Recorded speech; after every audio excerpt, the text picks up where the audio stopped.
Welcome to my channel, where mysteries unfold, strange tales come to life, and the unexplained takes center stage. Here, we dive deep into eerie legends, unsolved cases, and supernatural phenomena that defy logic. Are you ready to step into the unknown? Brace yourself, keep an open mind, and join us as we uncover the world's greatest mysteries. Please listen to the story Chased by Spirits, my family's paranormal encounter. I grew up in this really tiny town called Cleveland, Utah. The house was known as the very first post office in this really small town when Utah was founded. It was so old that when we did some renovations on the house, we would cut into it and see that it was logs on the inside. That's how old it was. It was an old log post office. My mom and dad decided to create a bedroom in the attic space upstairs. They cut a hole in the ceiling and built these really rickety, steep kind of stairs that went up into this little attic space. The top right corner of the room would be where the stairs would come up. Right at the top of those stairs, in the bottom right corner, was my bed, up against the wall. Right in that corner, right there across the room. In the bottom left corner would be my sister's bed, and then in the top left corner was my brother's bed. I used to see this really dark shadow every night. I would wake up in the middle of the night. Somebody was in the room with me, watching me. I would open my eyes, and there would be this dark shadow standing over by my brother's bed. Staring down at him, it was the shape of a man, but it was just a really dark shadow that would stand there. It would move from my brother's bed, and it would just float across the room, standing over the top of my sister's bed, watching her. If I felt myself waking up, I would keep my eyes closed and wait for my brother to move, or wait for my sister to move, and then I would open my eyes. Then he would be standing right by me, staring down at me, watching me sleep. I was so scared I would take all of my stuffed animals, put them all the way around me, and then I'd take the biggest stuffed animal that I had, and I'd put it right over the top of me and tuck it in to make it look like. The stuffed animal is the one sleeping in the bed. I think around in my teenage years, we moved out of that house, and I didn't have any other experiences growing up until later in life when I met my husband. We had all of our kids at that time, and he was stationed in the Air Force, and he got deployed to Iraq, Afghanistan.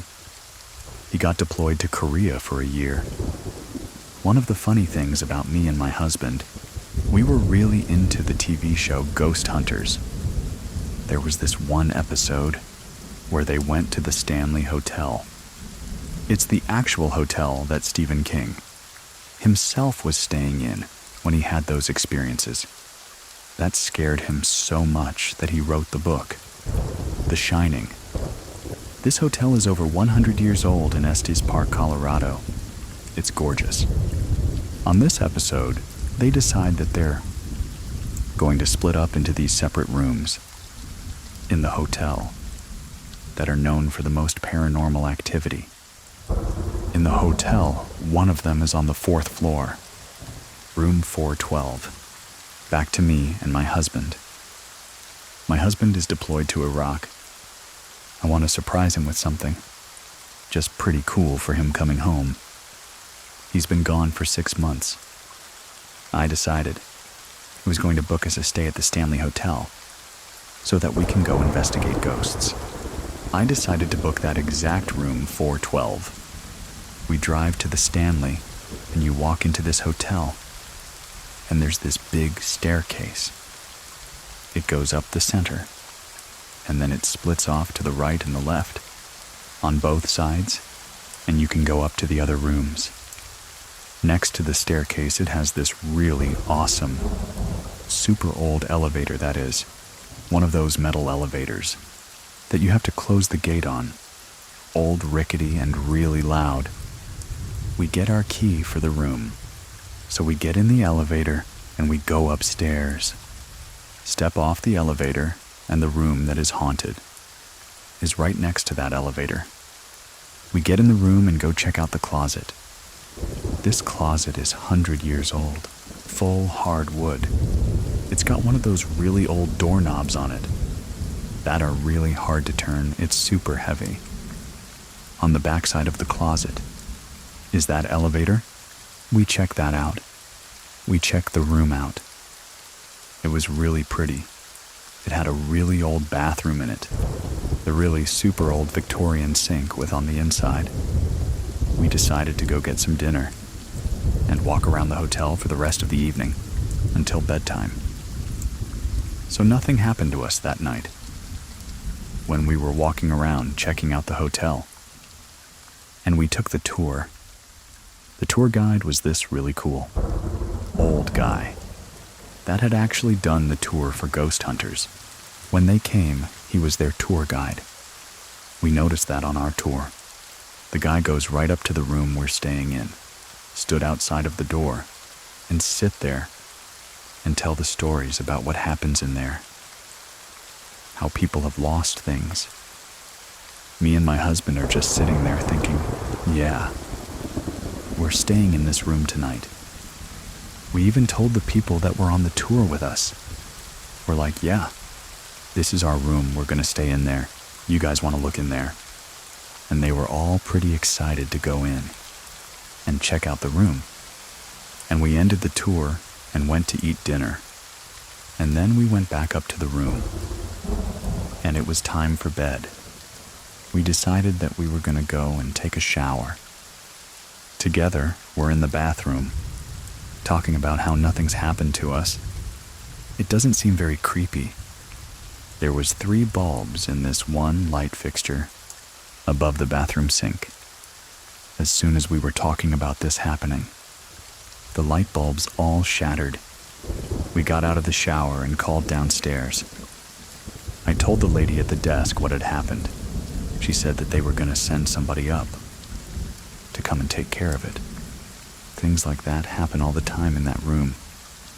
I just don't know what could have caused that. They came up, they cleaned it up, they left the room, and me and my husband get into bed. And we're laying there, and I'm trying to go to sleep. This bed is facing the closet. So if you're sitting up in bed, you're looking right at the closet. I get this really dark, heavy feeling. There is something in this room. I open my eyes. I look up. Right above the bed is a fan. A ceiling fan, and right next to the ceiling fan, there is this woman floating there. She had a really long, dark hair. I'm looking at her. I start grabbing my husband's arm, shaking him, and I'm like, honey, do you see her? She's right there. And I'm hyperventilating. He wakes up, sits right up, and he's like, where? Where? And I'm like, she's right there in front of us. At that point, she starts moving towards me. And I take a breath and I'm like, hi. She stops, tips her head sideways. We laid down to go back to sleep, and I could not go to sleep. The morning after, we went downstairs to go tell the people that I had an experience. There's a tour guide there. And I tell her what had happened to me last night. And she kind of just, yeah, that happens all the time. It seemed like she didn't believe me, didn't take me seriously. We decided we were going to go look around the town and check out the hotel more. It's pretty big. It's got a few outbuildings too. We spent the day just being tourists. We get back to the hotel. My husband decides what he's going to do. He grabs this little L, no smoking sign that is sitting on top of the dresser, and he's going to put it right in front of the closet door. Slide it right under it just in case something happens. We go to sleep, and nothing else happens that night. The next morning, the closet door is closed, but the little LS sign was out in the middle of the floor. I'm feeling really uneasy about staying in this hotel and room because we had one more night there. I call my mom. I'm bawling. I don't want to stay here. And my husband's being a sweetheart, sitting there telling me it's gonna be okay. We just got one more night. Let's just stay here. And I said, okay, we'll just stay because it was paid for that night. Actually, nothing happened to us. We just woke up and left to go back home. I would absolutely stay at the Stanley Hotel again. The hotel was beautiful. The food was amazing. From their little old-fashioned restaurant. And the rooms were really comfortable. Really scary, but really comfortable. I would not stay on the 4th floor again. Not at all, not in any of the rooms on the 4th floor. Forget it. Throughout our marriage, we have had quite a few paranormal, inexplicable things that have happened. After we went and stayed at the Stanley Hotel, we had moved out of the house that we were staying. At the time, we moved on to base housing at Hill Air Force Base. Cabinet doors would open and close. You would hear whispers or voices throughout the house. When I was in my room laying on the bed, I would be reading, and right above the book, I would see this little boy's head just quickly dash past the bottom of the bed. One other instance. Me and my husband were laying in our bed watching TV. All of a sudden, all of the stuff that was in there, our bathroom, fell off of the shelves into the bathtub. Another time that I was laying in bed, all of a sudden, I felt these little steps stepping next to me, from my feet all the way up to my head. And I turned and I looked, and there was nothing there. We decided that we wanted to name this little ghost. And I'm like, how about we name him Billy? At that exact same time, my husband said that in his head popped the name Billy. After this house, we had moved off a base. It was Halloween, and we felt this ghost presence had followed us. Because same thing started happening in this other house. I took my kids to go see my mom for Halloween. While we were there, I was on the phone talking to my husband, and all of a sudden he says, there was a little boy that just ran across the floor, down the bed, out of the corner of my eye. The kid ran across the room. We're sitting there talking about it, and then all of a sudden you hear in the living room the sound of one of my Halloween decorations go off. This Halloween decoration, it was broken. The motion active part of it was busted, and it was an old gravestone that would crack open and scream at you. The only way for it to go off was for somebody to push it. We moved to Montana. We had a bunch of things happen in that house. My children saw these things. My son Lincoln, he is very sensitive. A couple of days ago, I was in my room. My son's girlfriend. I was going to show her something on my phone. I was walking down my hallway, passing the kitchen, and out of the corner of my eye, I see my son standing in the kitchen. In front of the sink, his back was to me. I thought, okay, I'm going to go show Lincoln first. When I turned to look into the kitchen, he's not there. He is not there. There is nobody there. He comes walking in through the family room. In the back door, I explained to him.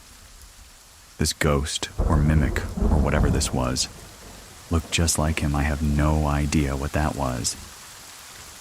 But it scared the crap out of me. That's the first time something's happened to me, personally, in this house. I'm hoping nothing else happens here. I'm almost over the whole ghost thing. Haha, balding. We have had other situations where we would be sitting out on the porch. We live up in Willow, Alaska. It's a really tiny town in the middle of the forest. We have neighbors that aren't very close to us. we would be sitting out on the porch, and you would hear strange howls, moans, and growls over in that forest. Over there, across the lake, we're avid hunters. We know what it sounds like when a moose is in heat. Just doesn't sound anything like that. Me and my son and his friends, we always talk about shapeshifters up here all the time. Skinwalkers is a big deal in Alaska. A skinwalker can take certain forms of people or things. I don't know if it could have possibly been something like that. I can't tell you. I really have no idea what it could possibly have been. I don't know if it's the places that we've lived in, or if it's because my side of the family, is so sensitive to ghosts, or if it's Lincoln himself. If he attracts these things coming to us everywhere that we've been, in all of the houses that we've lived in. I haven't really been very scared, even though we've had these experiences happen to us. Every time I'm thinking that we're in a new place, it's going to be great. There's nothing going to happen. Then something happens. You can share your story with us over at True, Scary Story.com, and to listen without ads and support the show at the same time. Visit scaryplus.com. If you're following the show, I'll talk to you next week. Thank you very much for listening. Keep it scary, everyone. See you soon. Everyone, see you soon. Everyone, please listen to the story Baby Monitor. My name is Sean, and I've actually been on the show before. I told a story about when I experienced some paranormal type situations in my childhood homes. The experiences had dwindled off for most of my early adulthood until around 2020. July of 2020, I lost my mother, shortly after the COVID pandemic had started to peak. My mother took a turn for the worst and passed away unexpectedly. Shortly after that, I found out that I was pregnant. This was not something that me or my boyfriend had planned. It was very unexpected, and I kind of took it as a gift, from my mom, because we had been talking before she passed away about how excited she was at the idea of becoming a grandma. And I told her, I don't even know if I can have kids, so we'll see what happens. And then, shortly after she passed away, I found out I was pregnant. We were in a one-bedroom apartment at this point, and we decided that it was time to try to find ourselves actual house, a space where we would be able to grow as a family. And I started house shopping. We were looking for houses for months, but then one came on the market.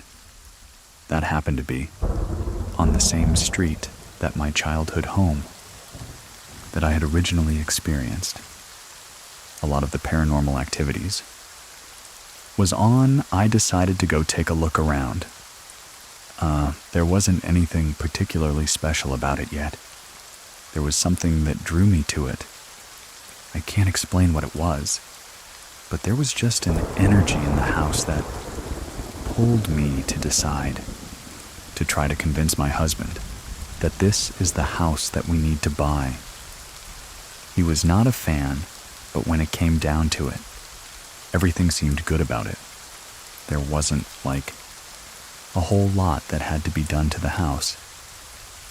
Before we moved in, so we decided to put down our offer, and we got the house. December of 2021, we moved into the home, and that first night, things got weird. I actually can't recall entirely what happened. That night, it happened to me, and I was in a state that I can't really explain.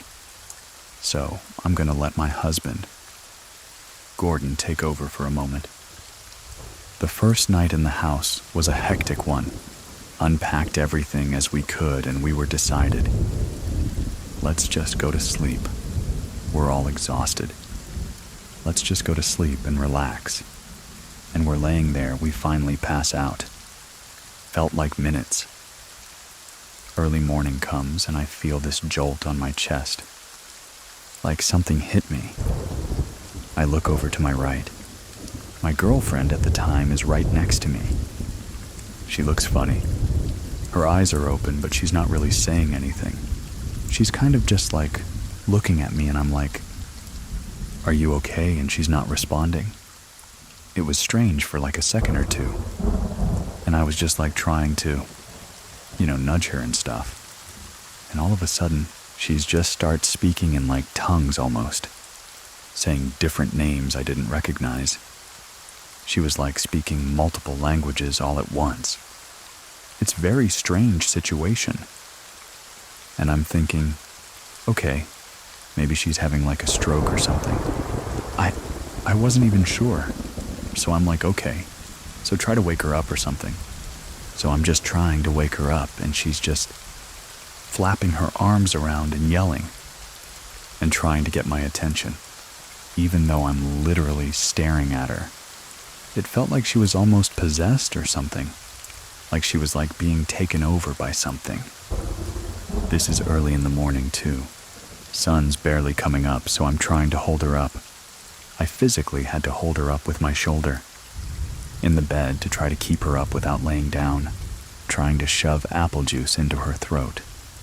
And finally, as I get probably a cup and a half down her throat, she's finally kind of saying English words. The weirdest part is, she had no recollection of anything. We had full different language conversations, trying to decipher what we were trying to say to each other. But she was just only halfway there, and her eyes were just glazed over. One of the weirdest situations I've ever experienced in my life. The weirdest part about it was that the only thing that I can recall was feeling like I was freezing, and I was trying to tell Gordon, "I'm so cold, Gordon. I'm so cold," but the words wouldn't come out. And that's all I remember from that experience. I finally kind of came to. And he told me that that had all happened. I thought I was just having like a bad dream. And then from there, I just proceeded to experience other weird events. One in particular that still sits very heavy with me was, we had probably been in the house 3 or 4 months. At this point, I had moved my son into his room.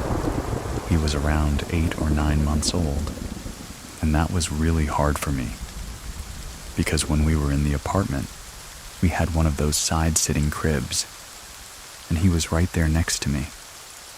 And the doctor was like, "Well, you need to get him in his own room, in his own crib, and just being in this new environment." It was difficult for me. So there were a lot of nights where I would wake up very easily from like the slightest noise, the slightest creak in the floor, anything like that. And my husband is the complete opposite. He could sleep through an explosion. One night around the summertime, we were sleeping, and I was woken up very abruptly by a large banging. Sound like something had fallen downstairs. I didn't get freaked out too much at first. I assumed maybe one of my pets knocked something down. We have a couple of cats and had a dog at the time. But then I heard footsteps coming up the stairs. They didn't sound like paws or anything like. They were like loud boots, stomping on the creaky wood of my stairs. I'm sitting up in bed at this point. I'm trying to wake up Gordon. He's not reacting. And I'm like panicking, because I'm thinking somebody broke into my house. Since we're in an older house, there's about an inch or so of space between the floor and our door, so you can see people's feet and things. I saw a pair of feet boots settle in front of the door, and I am fully panicked at this point. I can't get my husband to wake up. He's snoring, having a great time, and I'm like, I'm about to die. And all of the sudden, as things seem to quiet down, my door starts to aggressively shake and shake, like somebody's trying to get in, but they can't figure out how to turn the knob. And the door is slamming and slamming and slamming. And finally, I'm like Gordon. He wakes up and it stops. I'm crying at this point. I am in tears, begging him to do something, that someone is in the house. Someone's gonna hurt us, someone's gonna hurt our baby. So he gets up in a stupor, goes and opens the door, and there's nobody there. He goes and checks downstairs. Nothing has fallen. Nothing's out of place. To this day, that still sits with me, because there are still times where I will wake up in the middle of the night and I can hear the door jiggling. Not as violent as that first time, but like somebody's trying to figure out how to get into my room. At first, when some of the footsteps started, I put it in my head that maybe it was my mother, keeping an eye on us. She was always like a huge believer in the paranormal. She always believed that the ghosts, or entity, that we were dealing with. In my childhood, homes were my grandmother. She always kind of put it in my head that the people that we care about most stay with us for a while after they're gone. But the way that it behaved in that moment, it didn't feel like something safe. It didn't feel like something that was there for a good reason. As time went on, it seems that whatever this thing is that we're dealing with has taken a liking to my son. So, Alec, my son turned 1. He was just learning how to talk, and he would just like giggle and kind of like whisper to himself in bed. We didn't think too much of it at first, until one particular night. We have this video baby monitor that when a sound goes off, it'll turn the video on so that you can see into the room. We had it at the time face down, right, so that we could see him in his crib. This particular time, the monitor turned on and I just heard like a grumbling. I couldn't figure out what it was at first. I thought maybe it picked up, like the air conditioner or something in his room. But it was kind of like a bra, bra, bra kind of sound. So I went to look at the monitor, and I see my son just sitting up in his crib, talking to the wall. He's giggling and whispering and having a babbly conversation with something in the wall. And at this point, he wasn't old enough to really be talking so I couldn't ask him about it. But this was something that continued to happen for the last 2 years, where the monitor would pop on and he's sitting up, sometimes asleep, sometimes not talking to someone or something. One particular night when he was around 2.5, he was in a twin bed that we have in a frame that's like on the ground, because we didn't want him to fall out of bed. And this night, the same kind of thing happened where the monitor turned on. There was a weird scratchy, grumbly sound, and when I went to check Alec, my son was sitting up in the middle of the bed, just staring straight ahead. And I'm looking at him, and I see the room is dark. And yet there was just in the corner of his room, behind his bed, there's just this giant black figure. And I'm thinking I'm seeing things at this point, and I'm getting ready to go up there. I put one foot on the step, and my son looks up at the camera. He goes, "Mommy, Mommy." In that moment, the darkness disappeared, and he just laid back down and went to sleep. I was just frozen on the stairs, not sure if I actually saw what I saw. It's unsettling, because I don't know if whatever this thing is friendly, if it's got a motive, or why it seems to suddenly be attracted to my son. My son's obsessed with ghosts.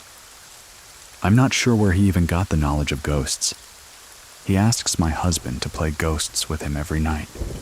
He wants him to put like a sheet over him and go, ooh, and like pretend to be a ghost.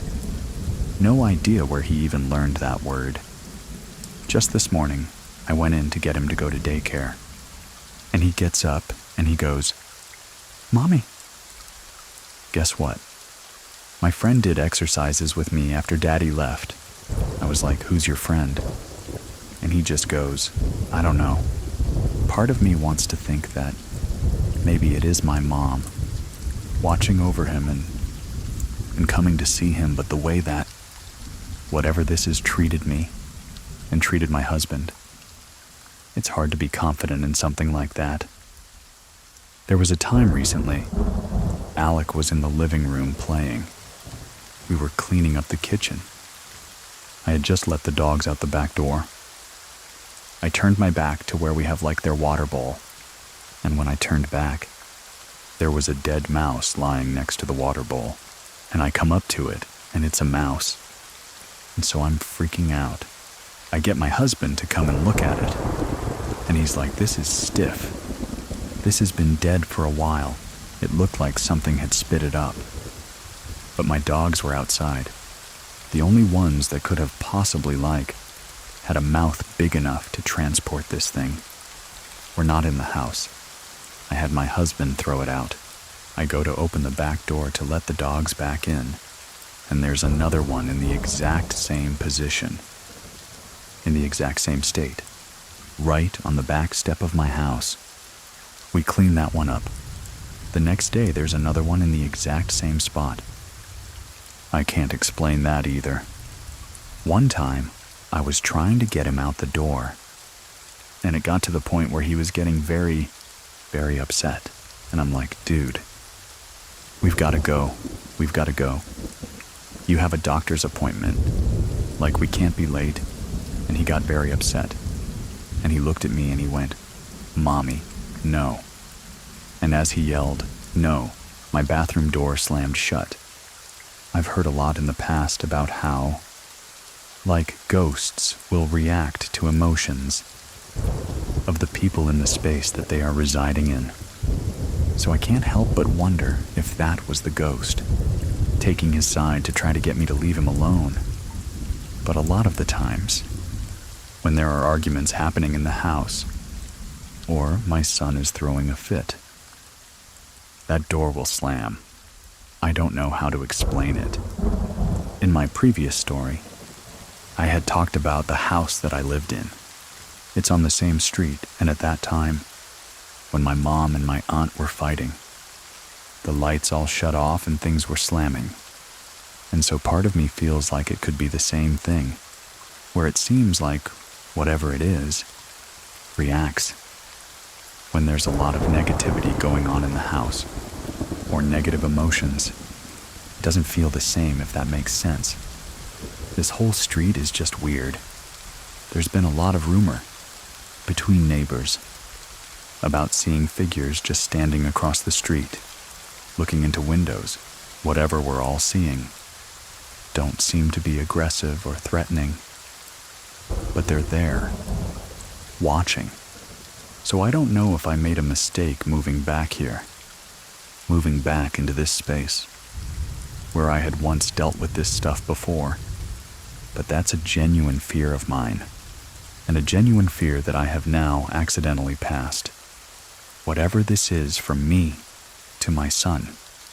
If you haven't listened to it yet, you can find Sean's story by clicking on the link in the description of this episode, and if there, the story that you want to share with us. Head on over to truescarystory.com and fill out the form ad. Free. Listening is also available for our Scary Plus members. Links to everything are in the description of this episode. Thank you very much for listening. Keep it scary, everyone. See you soon.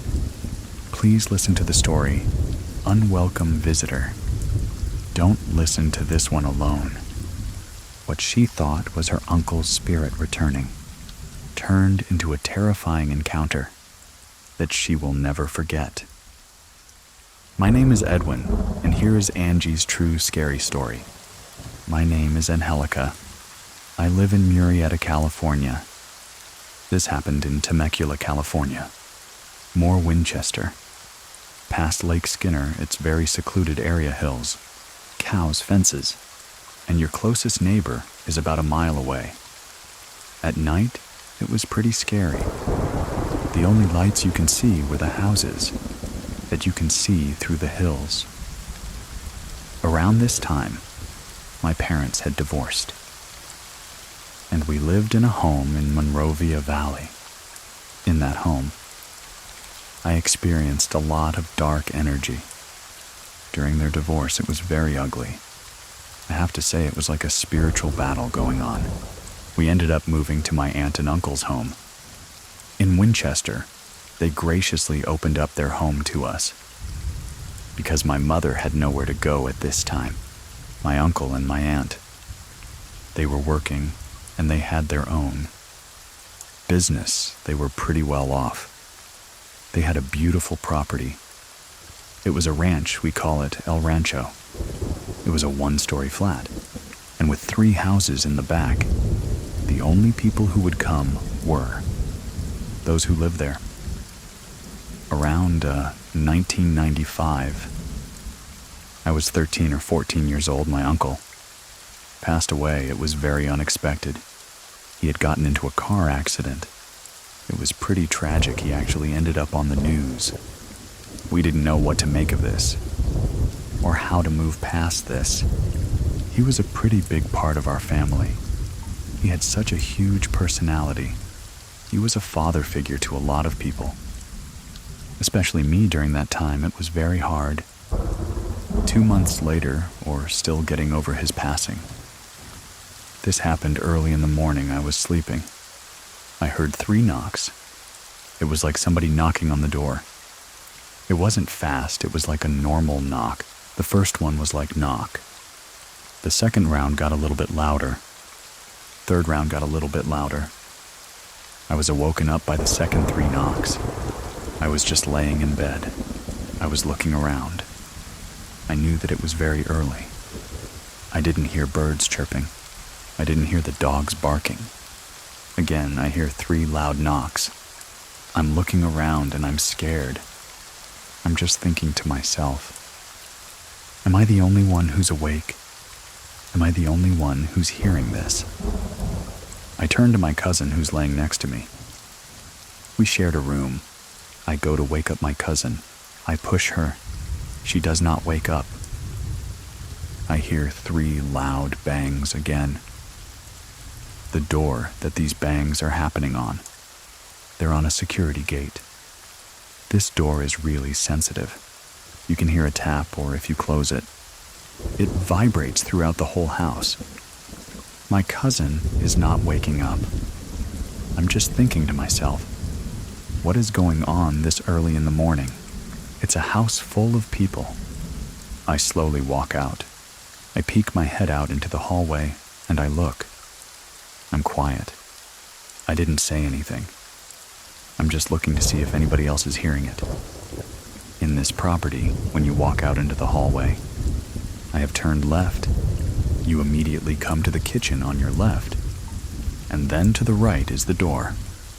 In the kitchen, there is a bar countertop with 3 bar stools, and the very first one. And the end was my uncle's favorite chair. I'm walking slowly throughout the house. I walk over to his favorite chair, and I sit there. During this time, while I was walking, I didn't hear any more banging or knocking. I was like, okay, I'll just sit here and wait. I don't know what that was about, but I'm the only one awake so far. I sit down and I look around, confused, but also waiting for something. Then again, I heard 3 loud bangs, and this time they were so loud it was like gunshots. I jumped out of the chair. I was terrified. I ran over to the door. I opened it, and I opened the security gate. There was nobody there. My uncle's favorite dog was outside. He was just walking towards me. And then he turned his head, He must have seen something. I'm guessing it was my uncle. He jumped up and he was extremely happy to see somebody. That wasn't there, I had no idea. Nobody that I can see was there. He was jumping up and down, wagging his tail, and this is a very lazy dog he does. Doesn't really give attention, unless it's somebody very specific. I was just very focused on that. It was hard for me to process everything that was going on. My uncle, who was staying with us, ended up opening the window after this had transpired, and he goes, "Do you see that?" I go, "Yeah, I see that." He's just dumbfounded. He's just looking at me with his mouth open. I just stand there finally. Everyone slowly starts to wake up. My aunt comes out. What was that? Or what's going on, my cousin, who previously I tried shaking awake. She comes over to the kitchen. Everyone has this like, "What's going on?" look on their face. They're asking questions, and I said, "You guys didn't hear those 3 loud knocks." My tia, who knows far more about spirituality and what certain things mean than I do. She says, "Wait, how many knocks?" I said, 3 knocks. She just stood there and she goes, "Why did you open the door? Why didn't you come and ask me?" And I was just, I don't know. I was so confused, and I was like, did I do something bad? My tia, she just stayed quiet. She wasn't mad at me. She was mad at what was going on. She stood quiet. My cousins looked at me and they're like, "You don't know what that means?" And I go, "No, I don't. I personally think that I was targeted. Everyone else was put to sleep." She had a maid who's still alive, by the way, who practices Santeria. She would do these little rituals. I was there to witness them, to see them. So after this event transpired that night, she was called by my aunt to come back because she was visiting family, either in Mexico or in Los Angeles. She explained to her what happened and what's going on. "You need to come. You need to cleanse the home. You need to do something because I know something's off." My aunt was like, I knew something was going to happen because she was gone. I don't know the background and what was going on, but I knew that they would do veneration spells or ask Mythia's maid to conjure in spirits or get consultations through people that they trusted in the spirit world. Now I know some people, or those that are listening, may feel like that's not possible, but it truly is. There are people out there who can invite spirits into them. She was that person. She was the one that was cleaning, and she was organizing, and then all of a sudden, she would faint, and then it would be somebody completely different. She was just only Spanish speaking, and she would start talking perfect English, like in a deep voice, like a man's voice. I would just yell, "Tia Blanquita fainted again." She knew exactly what that meant, though I was a little scared of her. My aunt and uncle spoke to her in Spanish. Whenever she would say something, my cousins would have to translate. It was in perfect English. That really threw me off. I was scared. That was the very first time I had ever seen anything like that. I had never experienced seeing any sort of ability to that degree before. Like I've heard of maybe a witch or something and stuff like that for Halloween. But I just never understood the gravity or the level of abilities that some people may have. I'm here at the house and I'm scared because I have no idea what's going to happen. All I know is that I would hear cabinets open and close. My cousins were afraid to go. Use the restroom by themselves. The tension in the air, and what everyone was feeling was just scared. My aunt was upset, but she told me, "You might have let in a demon." She goes, You've never heard about not opening doors, especially when doors are being knocked. And there's nobody there, somebody's knocking. And of course, we're in the middle of nowhere. I thought it was maybe family or something. The maid comes back and she walks in the door, and it reminds me of that scene from Poltergeist where the psychic comes through the door. She just looks around, and she has a very serious look on her face. She asks my aunt what she's been experiencing. And just to go back a little bit, it took her like 5 days to get back from where she was at, because she was visiting family. So she wanted to spend her time. How do we fix what's happened? Because I don't want to live in fear anymore. She goes, I can't even go into my bedroom because I feel like somebody's watching me. Couldn't take a shower alone. I had to ask my cousin to come to the restroom with me, to sit down, because I was so scared. Everyone had that same feeling. So the maid she has, I guess one of her spirits that she communicates, that comes through her to my aunt, ends up coming to her like an hour within who she's at in the house, from when I was told she's a nun. She's a nun who had passed away, maybe in a different century. She basically says somebody sent something to you. I guess my aunt and uncle had a lot of people that were jealous of them, of their success, that also practiced or dabbled in maybe some black magic.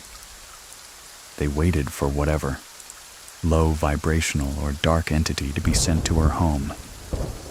Of course, me being the vulnerable one, I was the one who opened the door. And I don't live with guilt. It was just more of not knowing. Maybe a little bit of ignorance. No one ever talks about that. No one ever told me. Later on that night, the maid, she's cleaning, she's working, and she faints. It's my uncle. He starts speaking through her. You have to know that. Whenever a spirit enters someone's body, that person takes on their mannerisms. That person takes on their whole personality. That's who they are, how they walk, how they speak. Even her face changed. Everyone had their mouth covered and was crying. He said he didn't want to die. He came back, but he brought something with him. If you can travel, or if you can maybe hitchhike, or if spirits make deals, and I don't know, I always try to rationalize, thinking, why would he do this? Or is there something that might have followed him? Then again, knowing that somebody else sent it, that ended up making sense. The maid was walking around just like him, opened the fridge, started drinking the way that he drank.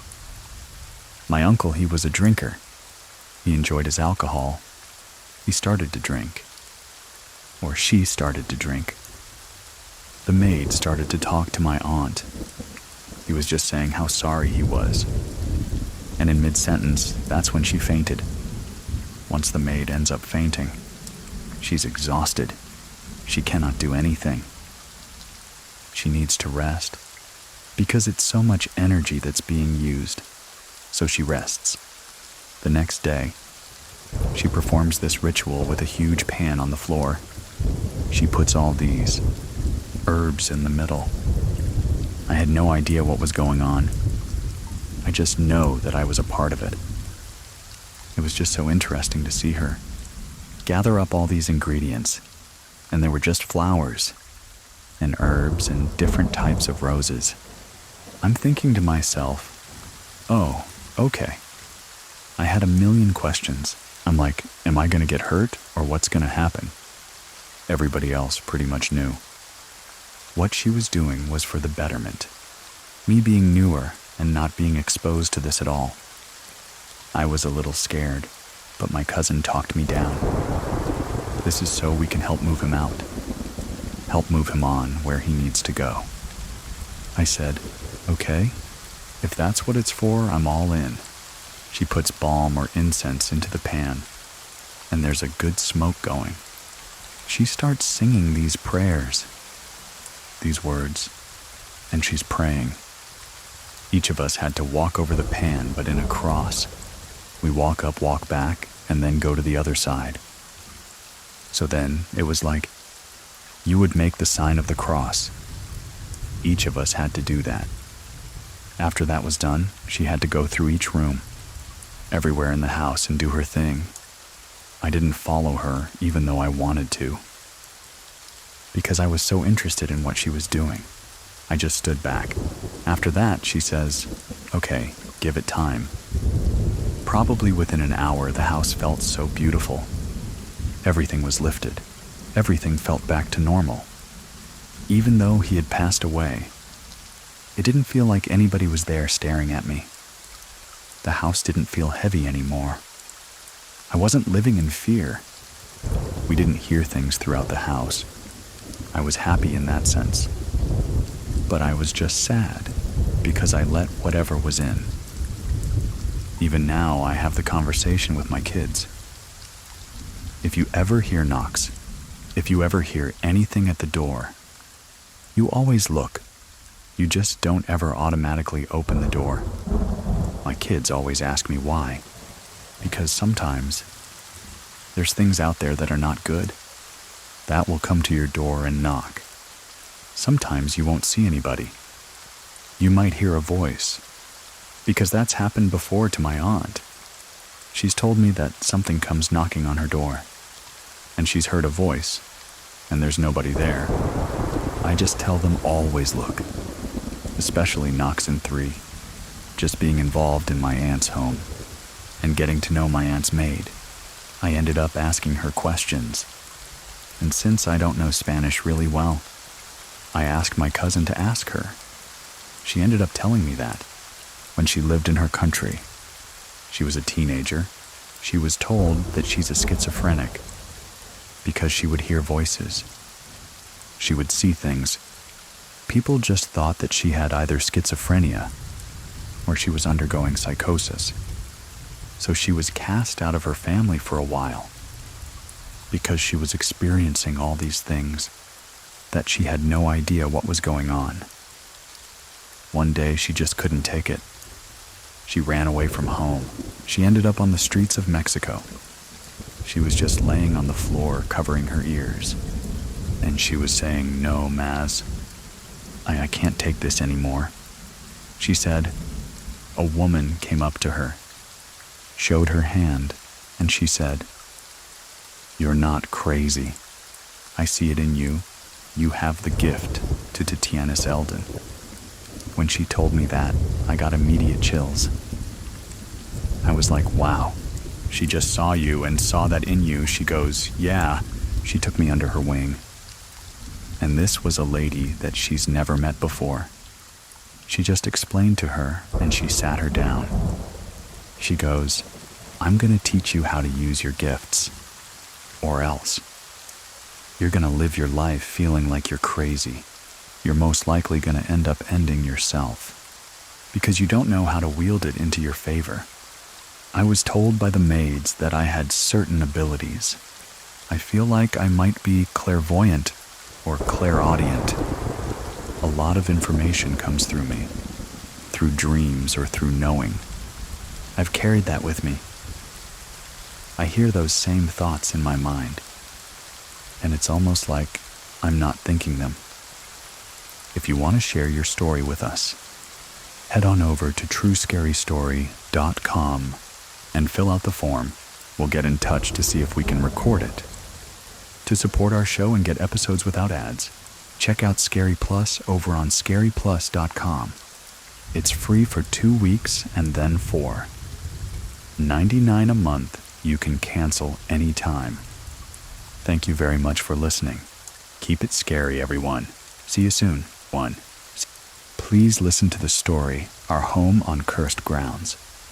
The house that we were living in was built in 1946. Strange, weird things were happening, from my grandfather all the way up to me. My grandfather, he was the first one to experience stuff. He was full-blood Cherokee Indian.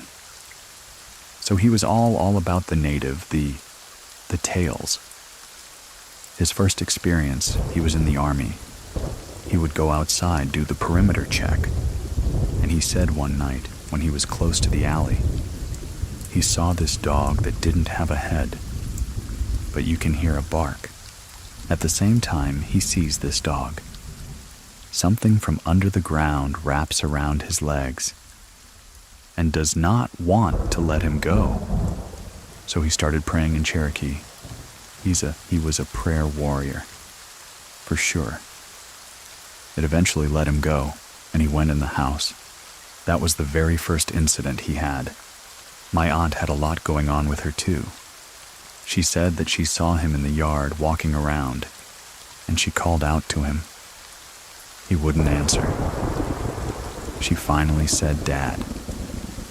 And when he turned around, he had laser red, glowing eyes that looked at her and then looked away. And she ran in the house, and my grandfather. He was in the house making a sandwich in the kitchen when my aunt was around 12 years old or so. It was about midnight or something like that. So it was dark? It was really late? He said that he saw something carrying my aunt. I don't know if it's a demon or if it was.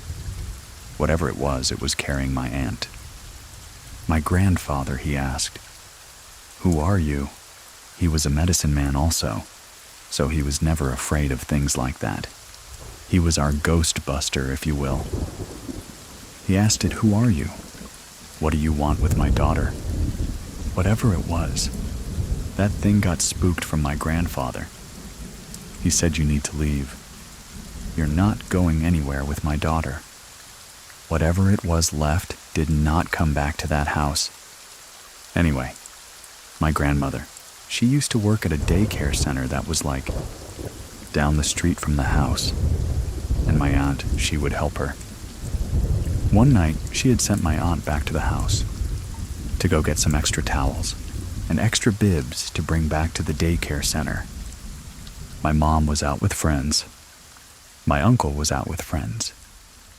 The only person that was in the house was my aunt. When she went there, she went to the room, was getting towels and bibs. When she looked up in the mirror, there was some tall thing standing behind her and put its hand on her shoulder. She said that the hand looked like it had very long, talon-like nails. She couldn't move. She said it was really cold. She looked down and looked back in the mirror, and it was gone. She tried to get out of the room. The door wouldn't open, like it was locked, but from the outside. And there was a lock on the inside, but not on the outside. She heard my uncle come in, and she thought that my uncle was playing tricks on her, because that's what brothers do. He let her out, and "I just got here. I don't know what y'all. I just got here." That was it for that night. She went back to the daycare center with my grandmother. I've always been able to see things. Even when I was a little kid, my grandmother had a grandfather clock that had the glass door with pendulum. My cousin, my uncle, my aunt were staying with us for a little while. The adults got the rooms, and the kids. Of course, I made a pallet on the floor in the living room. Sometimes I couldn't sleep, actually. That was a lot of the time I couldn't sleep. I would be up and just looking around. And when I was about 4 or 5 is when this happened. And it kept happening like all the time.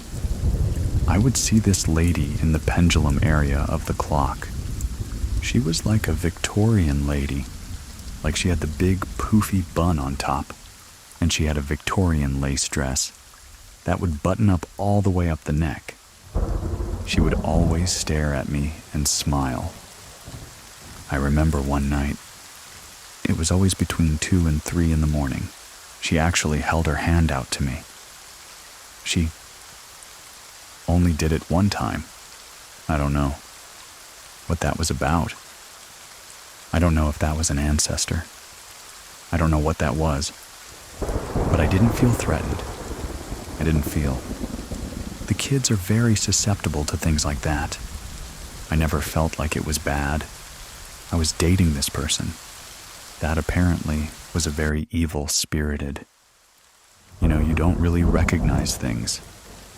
When you first get into a relationship with someone, you're just all lovey-dovey, and nothing can break y'all kind of thing. I didn't realize that. There was something that's always around her. But my mother did not like this woman at all. Didn't know why. She just knows that she did not like her.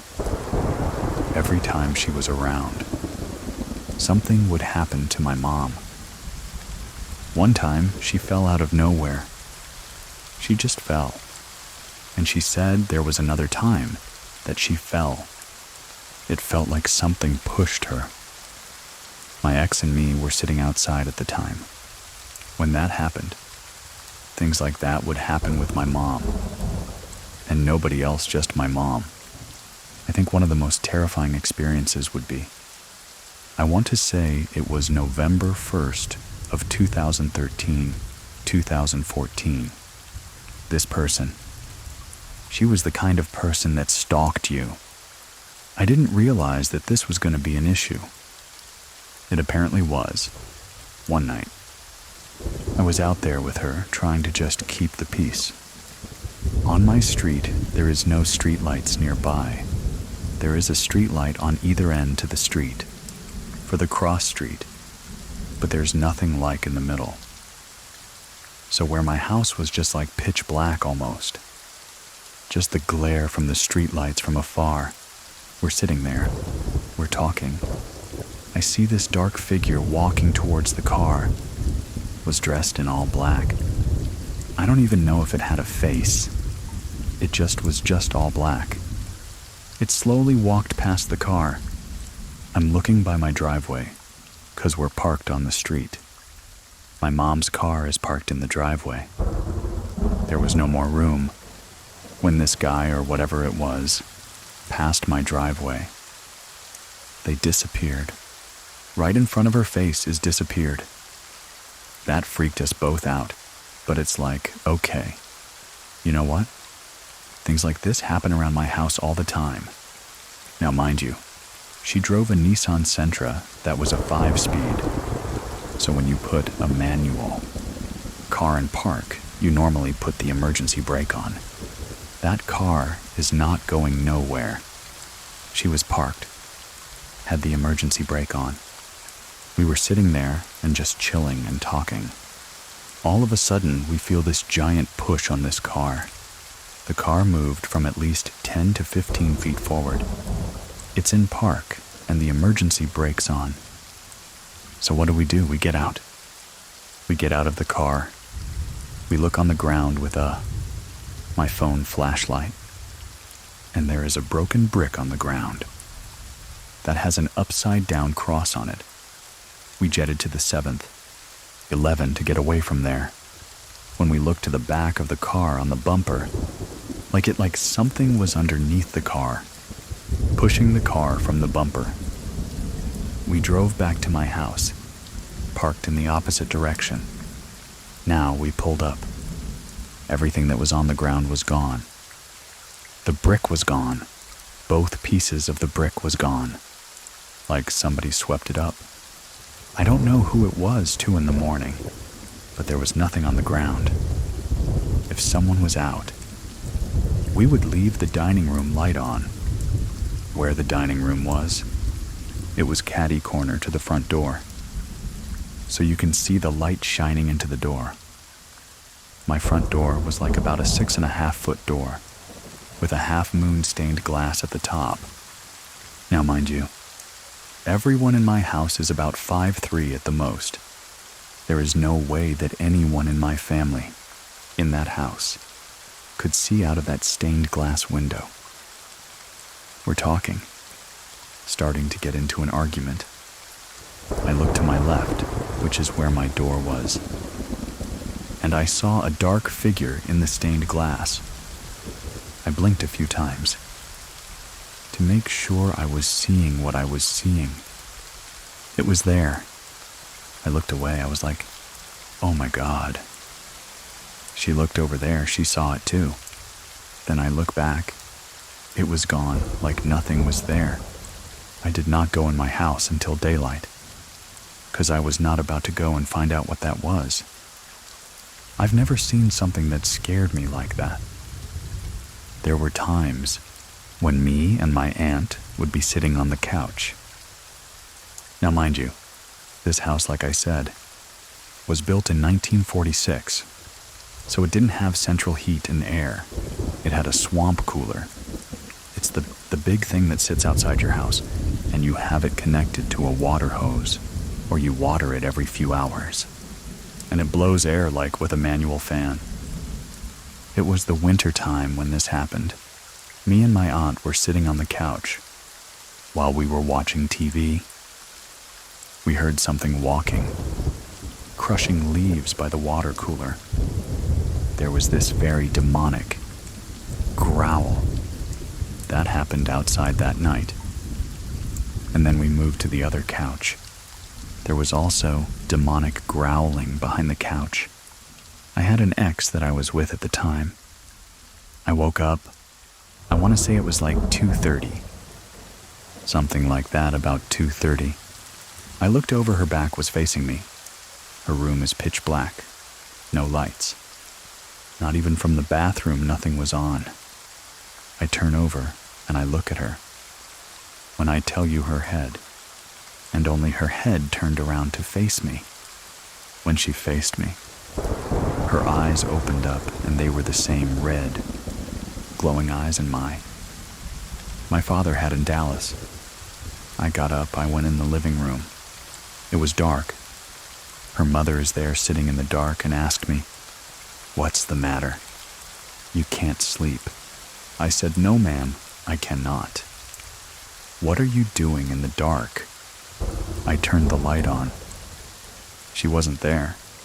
That was the last time that I spent the weekend over there.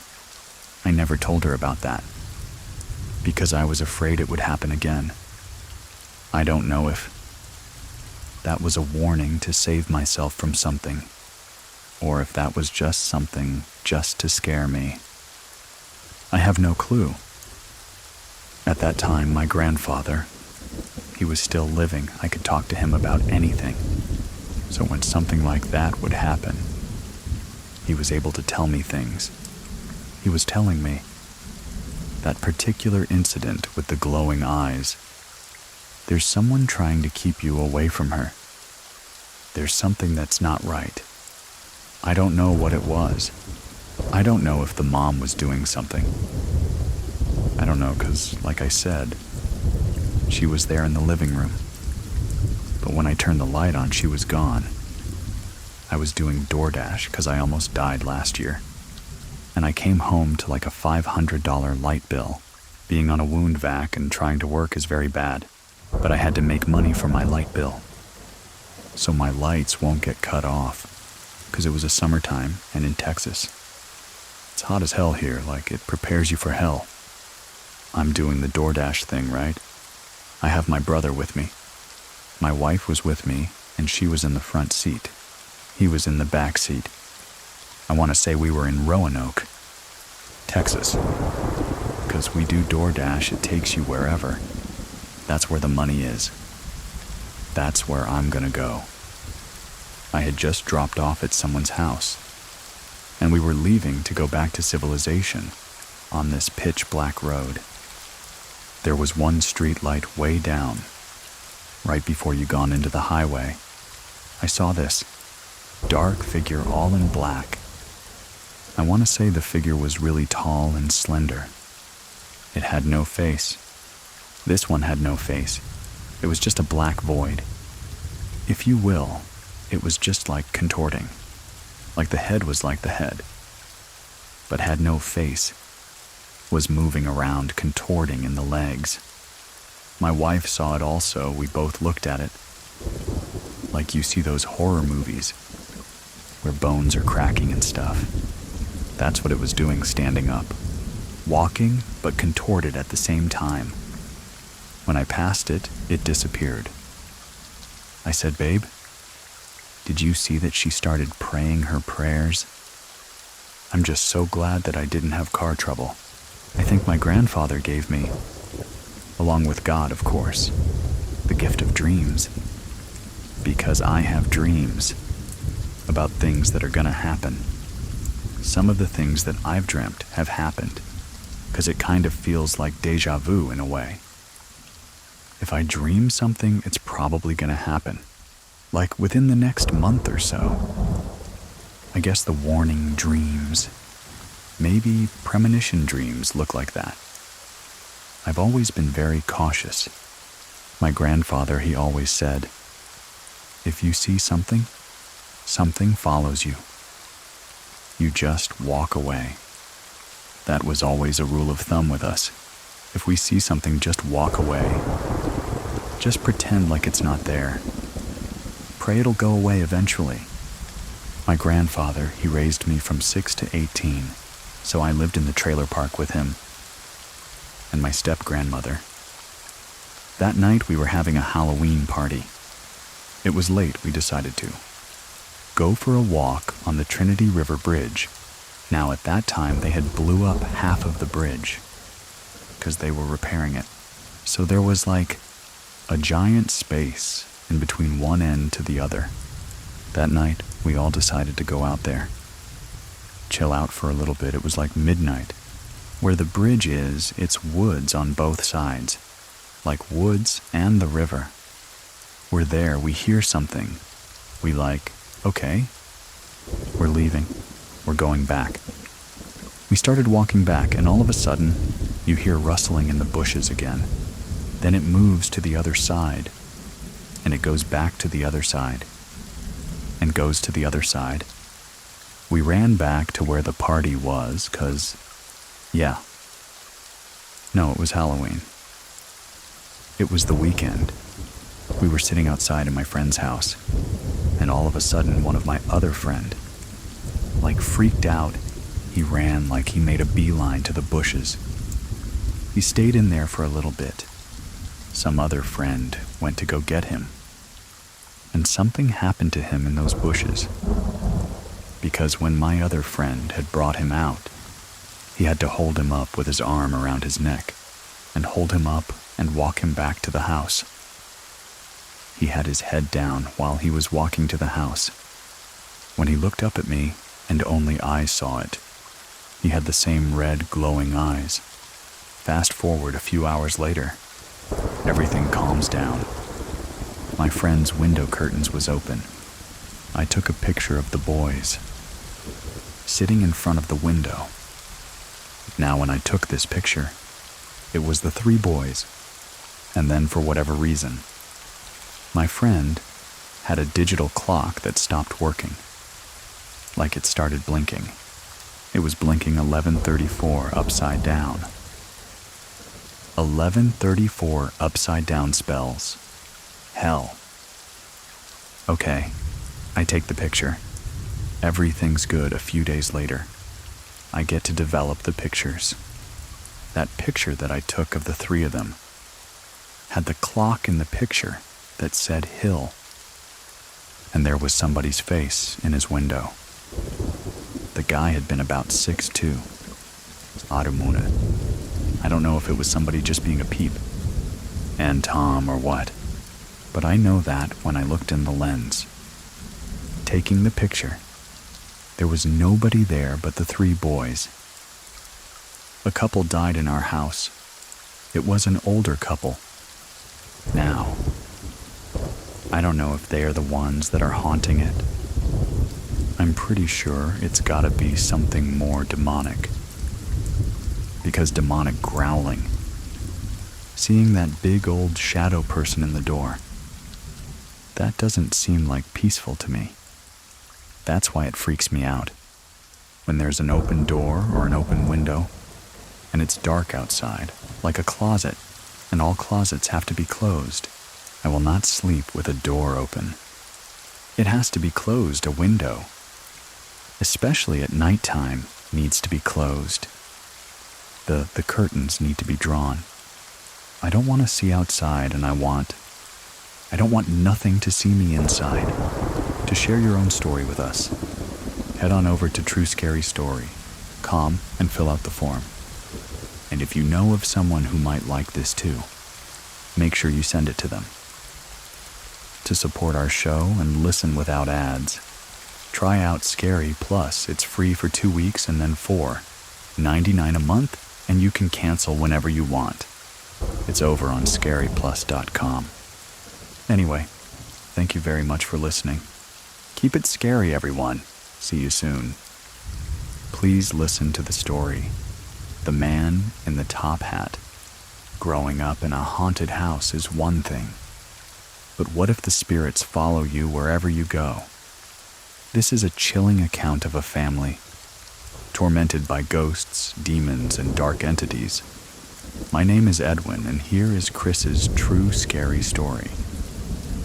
The earliest memory of anything happening that I can remember is, I was probably around 6 years old.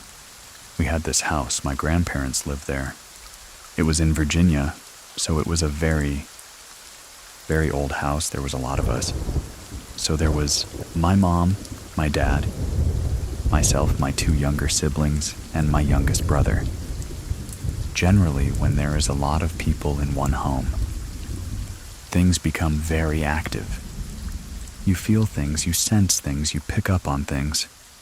When we moved in, my grandmother told us that there is a spirit in the house, and my grandmother was involved in a lot of different things like tarot cards and doing readings and things like that.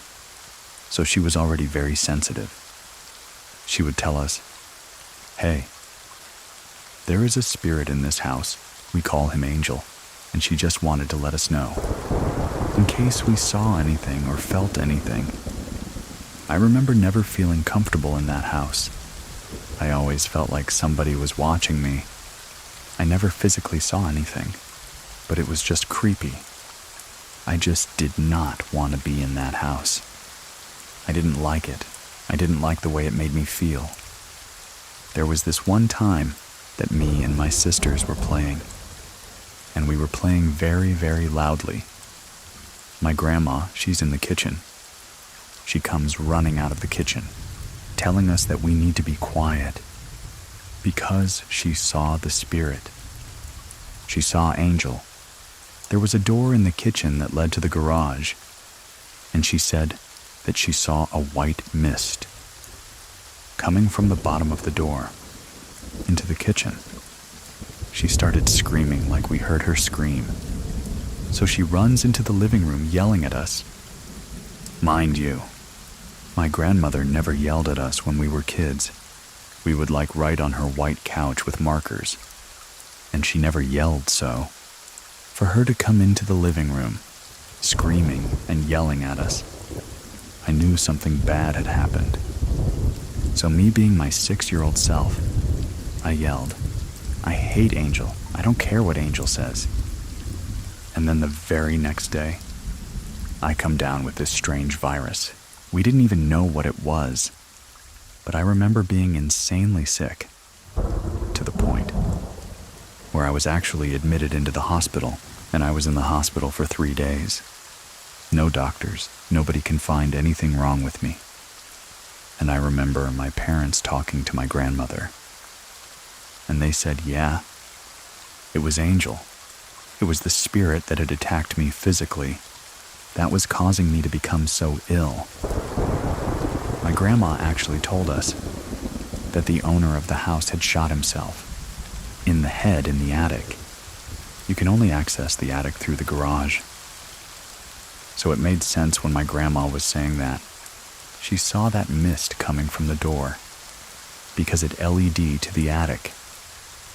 The next time we experienced something, it happened in this house. It was in Little Washington, North Carolina. Another really large, old, creepy house all on the East Coast. I was probably around 8 or 9 when this happened. We didn't really feel things, like we would see things, but we didn't really feel anything. Except for my one sister.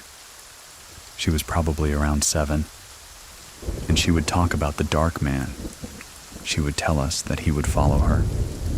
He would watch her, and he was this tall, slim, dark figure, and he had a top hat. And I asked her, well, how long has the dark man been following you? And she said, all my life. There was this one instance where it was really late at night. My father was watching TV in the living room. My mom was asleep. Me and my younger sister, we had woken up in the middle of the night, and we realized, hey, Jen's not here. She's not in bed. Where is she? So we go downstairs, and the way that the house was set up is there's a huge living room with the TV. There's a couch in the middle, and then there's stairs that lead up to our bedrooms, because we were sleeping upstairs at the time.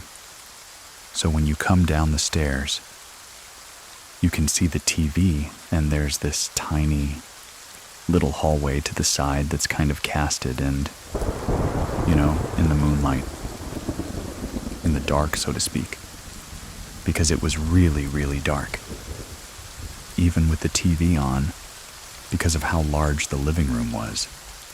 So me and my younger sister, we come downstairs and we see her in this dark corner, bathed a little by moonlight, and we can make out that she is standing in that corner, holding a steak knife. All she's saying to herself is she's saying, kill John, kill John, kill John, kill John, kill John, kill John. That's my dad's name. So we go to her, and I'm shaking her, and I'm like, Jen, what's going on? What's going on? And she's just saying over and over, kill John, kill John, kill John. Me and my younger sister are just looking at her, and she's like in a trance, and she's just saying this over and over again, to the point where I'm like violently shaking her, and she finally snaps out of it up. She's like, oh, my gosh, it told me to kill our father. She gets her finger, and she points into the dining room. No light whatsoever, and she said that over there. She described it as a black figure with super red, glowing eyes. I today believe that that was a demon. There's no other thing for it. And I was like, Jen, let's put the knife away and let's go upstairs. And let's go in bed. And she was really weak, just kind of like swaying a little bit. So we took her back upstairs later in bed. And me and my younger sister at the time, we did not want to go to sleep because we did not know what was going to happen. Was she going to wake up in the middle of the night and do it all over again? After that, we just started praying and we're like, please God, don't let this happen again. Please God, shed your blood of protection upon us. Because my family is very, very religious. And the very next day we were like, hey, do you remember doing this? She had no recollection whatsoever of that happening. We're all in our late 30s now. And she's like, no, that never happened. I wasn't sleepwalking. I wasn't dreaming. Me and my little sister both have this memory of her doing this. We know that it happened, even though she doesn't believe us. We never actually told anyone. This is the first time that I am talking about this since we were little kids. Another situation that we had, this was a house that we had, again, lived in with my grandparents and my aunt and her son. So there's 9 people living in a 3-bedroom house. Super, super tiny house with just a lot of people. Everyone had an experience in this house. I was around maybe 9. This is when I actually saw the dark man that my sister had talked about. I remember that it was really late at night. My grandma was asleep on the bed that I was on. In my sister's cause, she would always sleep with us. And I remember I was watching TV. It was super late at night. And then I just felt this strange feeling come over me, that somebody was watching me. The hair on the back of my neck stood up. I had chills. It got very, very cold. I'm facing the television. Right next to the TV is the door that leads into the hallway. I turn my head. I cannot move. I cannot speak. I remember my eyes popping out of my head because I see exactly what my sister had described. A tall, slim figure with a top hat. No face, no eyes. It's just this dark thing staring at me. I could not move. I could not speak. I wanted to scream. I'm just looking at it, and it's looking at me. And then I remember just closing my eyes and being like, please God, don't let anything bad happen. Please God, let me wake up from this, whatever is happening. Let me wake up from this. I don't want to be hurt. I was scared, terrified. And then I open my eyes, and it's gone. The feeling is gone. Everything is gone. I didn't wake up my grandma. I didn't wake up my sisters. But the next day, I told them what had happened. So while we're all talking about this, they're like sharing their experiences now. 'Cause we had lived in the house for, I would say probably maybe 3 to 6 months. My sister saw this little girl. So she was in the bathroom, and she was just kind of playing around in the bathroom. You know, there's a big mirror, and she was looking in the mirror, and just kind of doing like funny faces and stuff. She said that she heard something in the bathroom. Nobody is in there with her. It's just her. This was the same sister that we believe had been possessed. She was looking in the mirror. And then she looks to the side, and she said that she sees this little girl with these curls, dressed in early 1900s clothing. It was like a pink dress, and she had these ribbons and tights and these pink shoes, and the little girl was just staring at her. It approached her a little bit, and then she looks back in the mirror at herself, and it's gone. She bolts it. She runs out of the bathroom. We were in the bathroom again, and we were like putting on makeup and whatnot. And my sister was with me at the time. We're looking in the mirror, and we're just kind of playing around.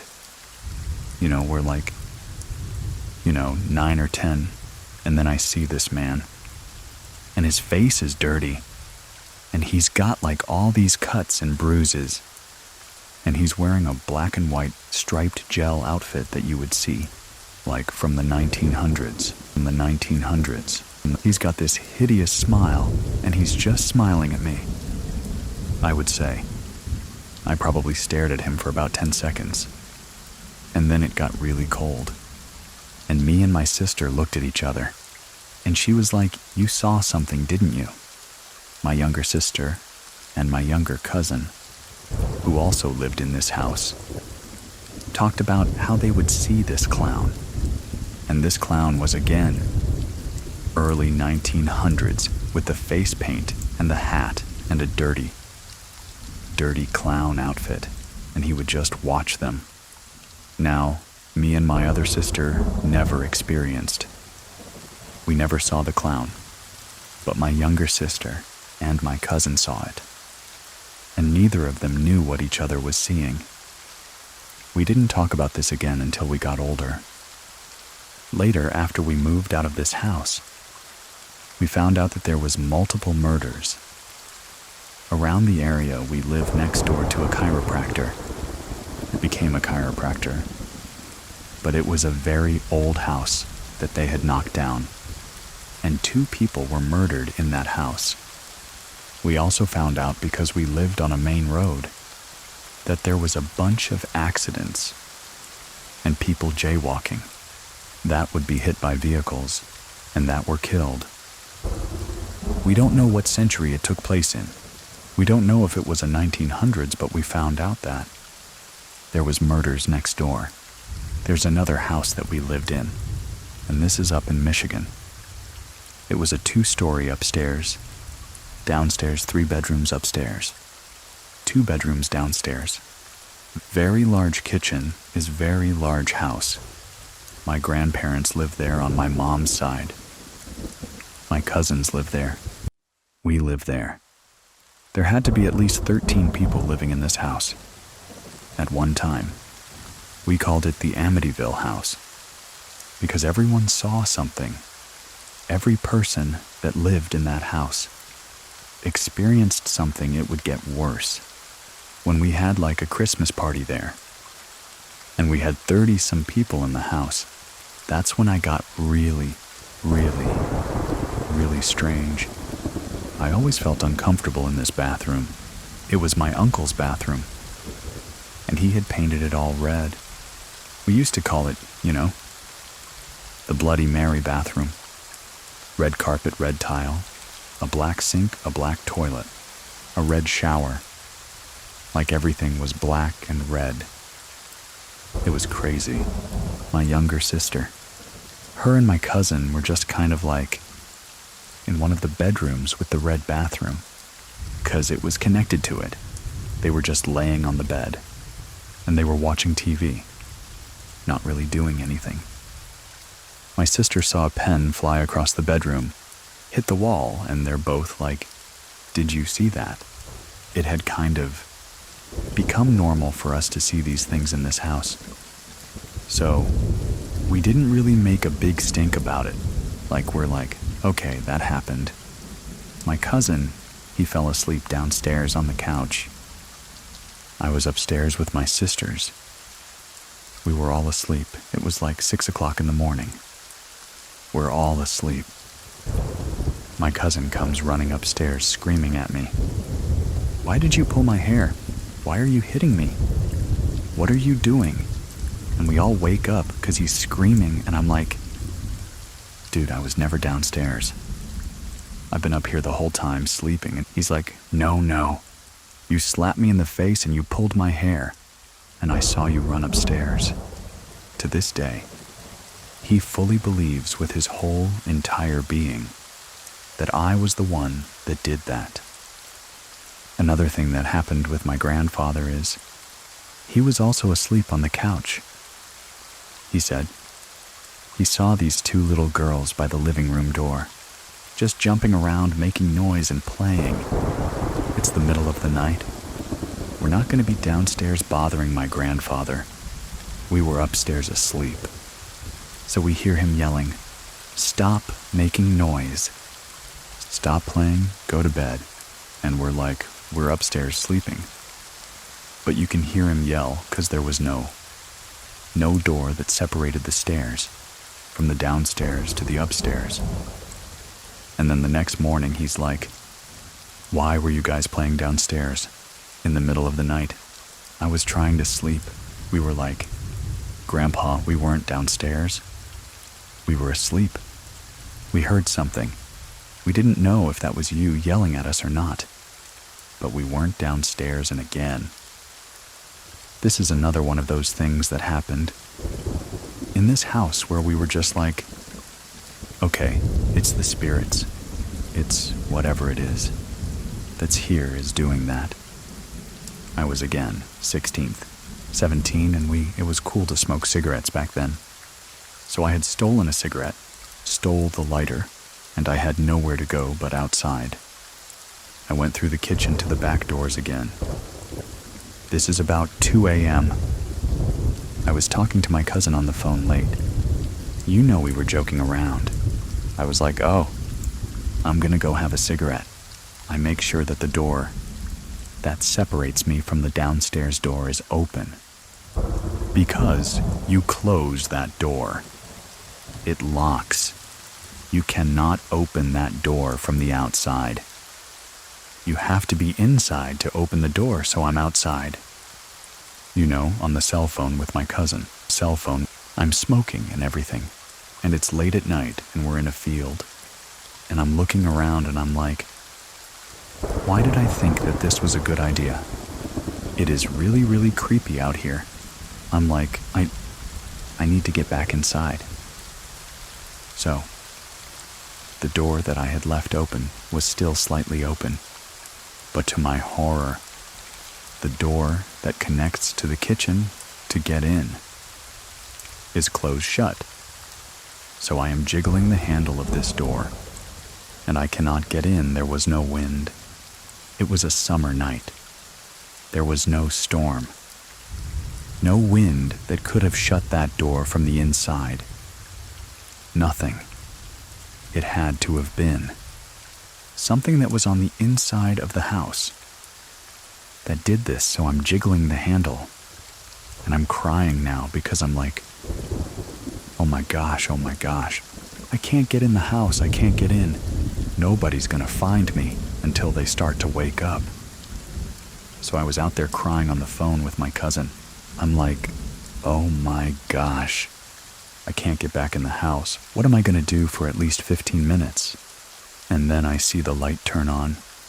My grandma is in the kitchen to get water. And I'm like, Grandma, could you please let me in? And she opens the door and she's like, what are you doing? I was like, Grandma, did you close the door? And she's like, no.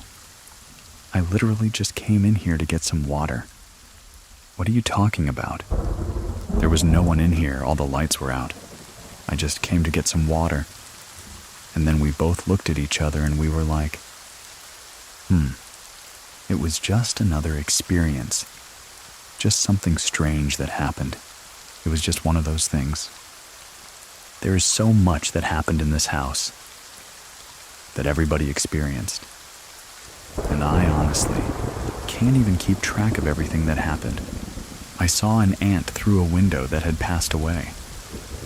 Whatever this energy was, whatever this spirit was, it liked to take the form of people.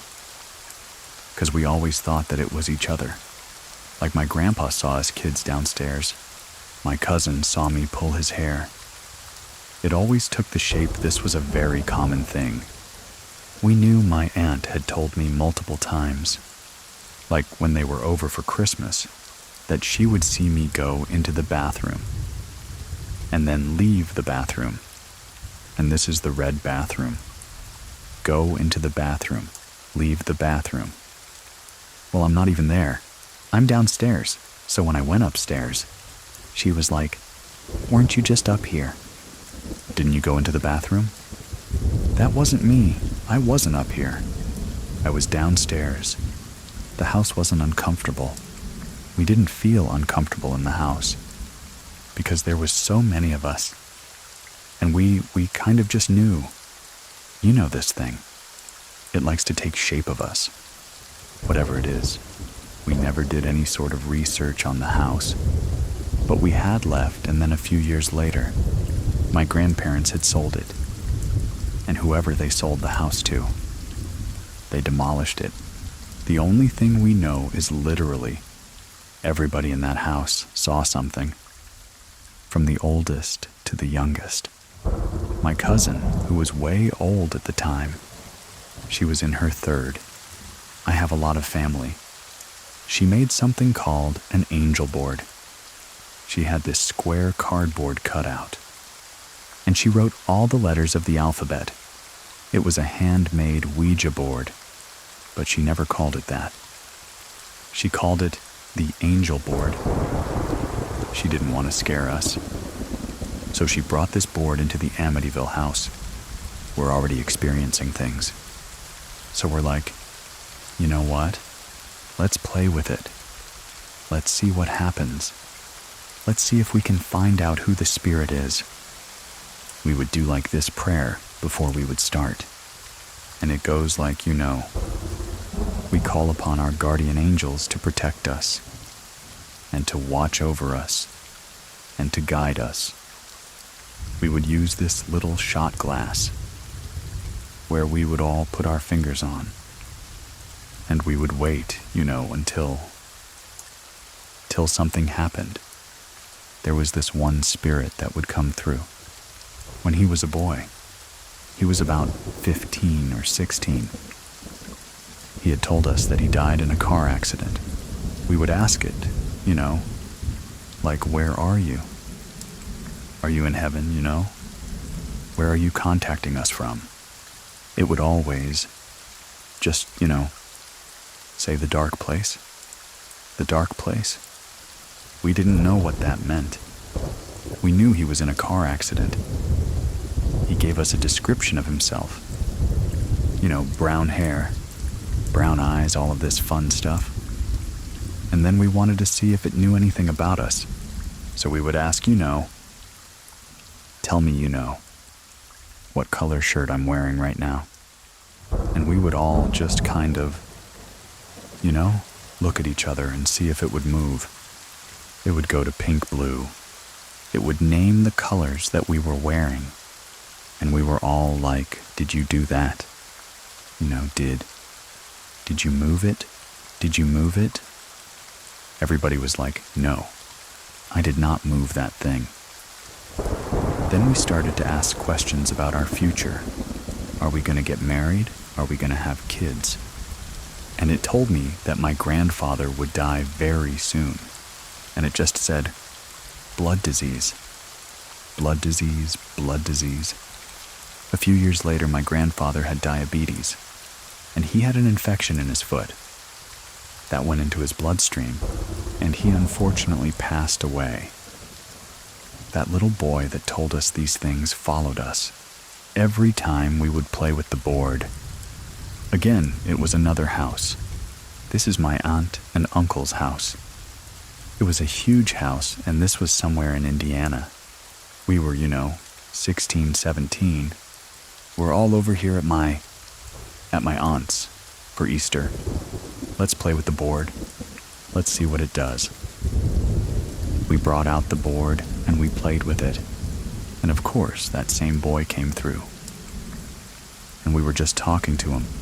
And then once we were done, we're like, okay, let's put the board away. We're all sleeping in this one bedroom. We're sleeping on the floor. It's a bunch of people, all the beds are taken.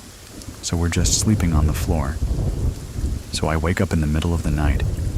I'm like, okay, I gotta go to the bathroom. The light is off. I walk into the bathroom. It's a tiny bathroom. It's super dark. I open up the door. The mirror is right in front of the door. I'm looking through the mirror and I see this boy. Brown hair, brown eyes. Scratches blood on his face. And I see him, and he's staring back at me. I was scared because it felt like all of the light from the room, if there was any light that came, was gone, and I can make out his face. The description that he gave us in the board was accurate. It looks just like the kid that we were talking to. He's got this weird smile on his face. I closed the door and I started praying, and I was like, oh my God, please, Jesus, I'm never gonna play with that board again. I'm never gonna do it again. I don't want to see these things. Like, I'm scarred at this point from everything that we've seen. I don't want to see these things. I don't want to feel these things. And I opened my eyes and I opened the door. And I hurry up and turn the light on, and he's gone.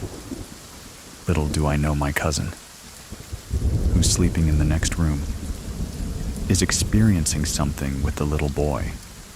She tells us the next morning that she was asleep. She remembers feeling really, really cold, and because she was so cold, it woke her up, and all she said is, she opens her eyes. She's stiff. She can't move. It's like she's frozen. She sees the little boy that we were talking to. On the board, same little boy that I saw. She sees the little boy, and she's staring at him. And he's staring at her. She can't scream. She can't open her mouth. The only thing she has control of is her eyes. So she stares at him, and he's like hovering above her. And they're eye to eye, she said. Started praying. Opens them. He's gone. We talked about this the next day. And she's like, hey, I don't think we should play with that board anymore. And I'm like, really? I don't want to play with it either.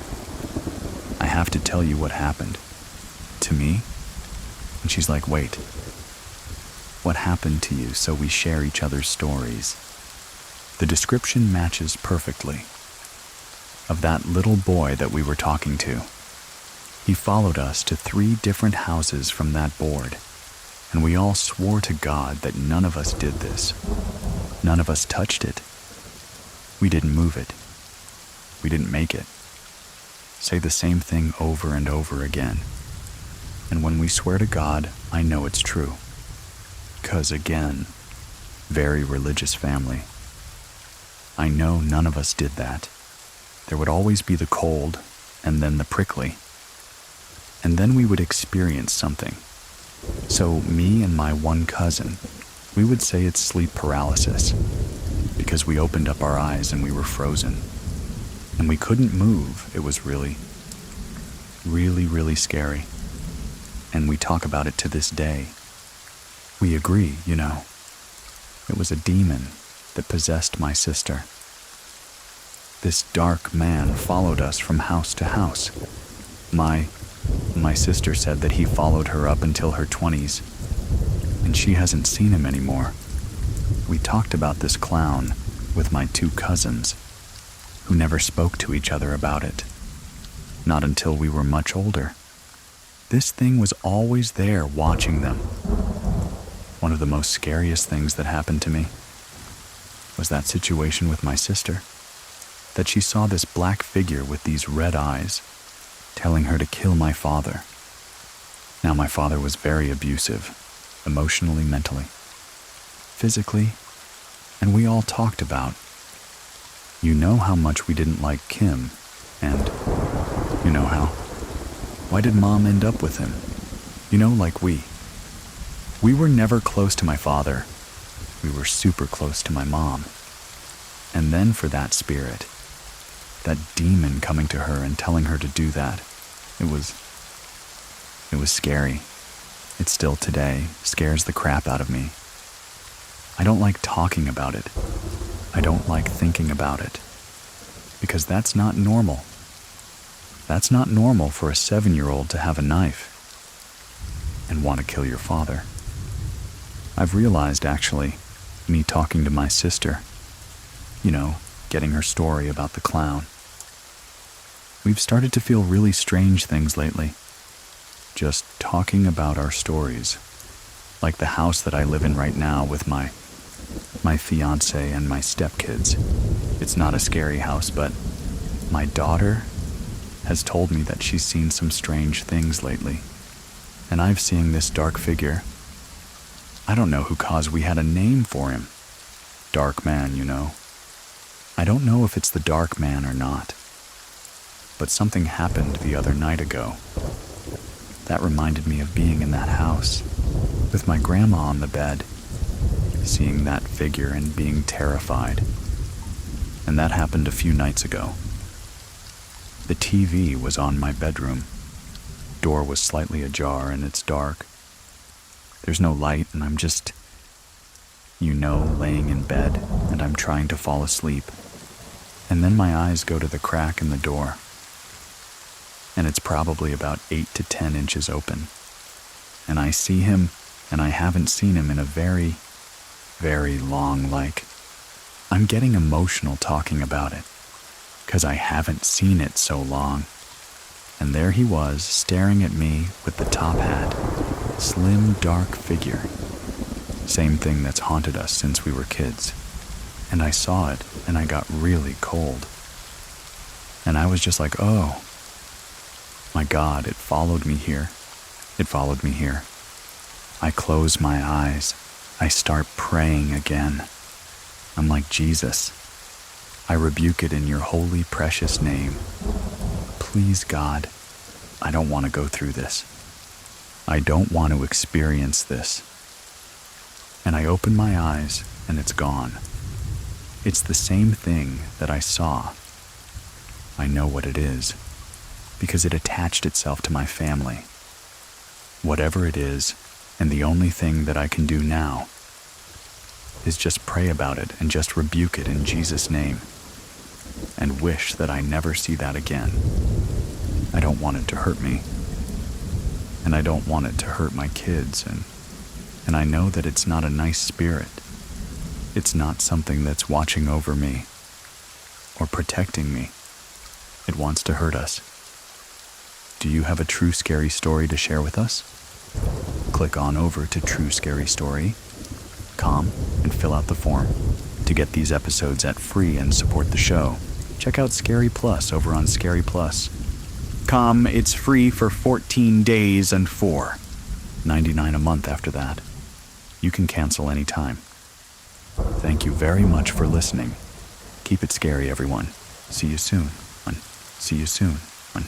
Please listen to the story, The Man on the Moon. My story takes place starting in 2013. We've been in this apartment for less than a year. My son was 5 years old. He's 16 now. It always seemed like he would have night terrors. He would start crying in his sleep, making weird noises. We would just hear him whimpering. We really didn't know what was going on. It started getting a little bit more intense. He started screaming and yelling. This would always happen between 11:30 and 12, when I would be getting ready to go to bed. We would go in the room, his body would be straight. It looked like somebody pulled his legs. His feet would go flat, and his hands would be to his side. But he was still sleeping, and he would be screaming. The screaming will last for about 5 minutes, and we lived in an apartment building complex. So, I always thought that people would think that we were doing something to my son and he was screaming. After that, he would always yawn and turn right back around and sleep peacefully for the rest of the night. We were dealing with this for about 2 months.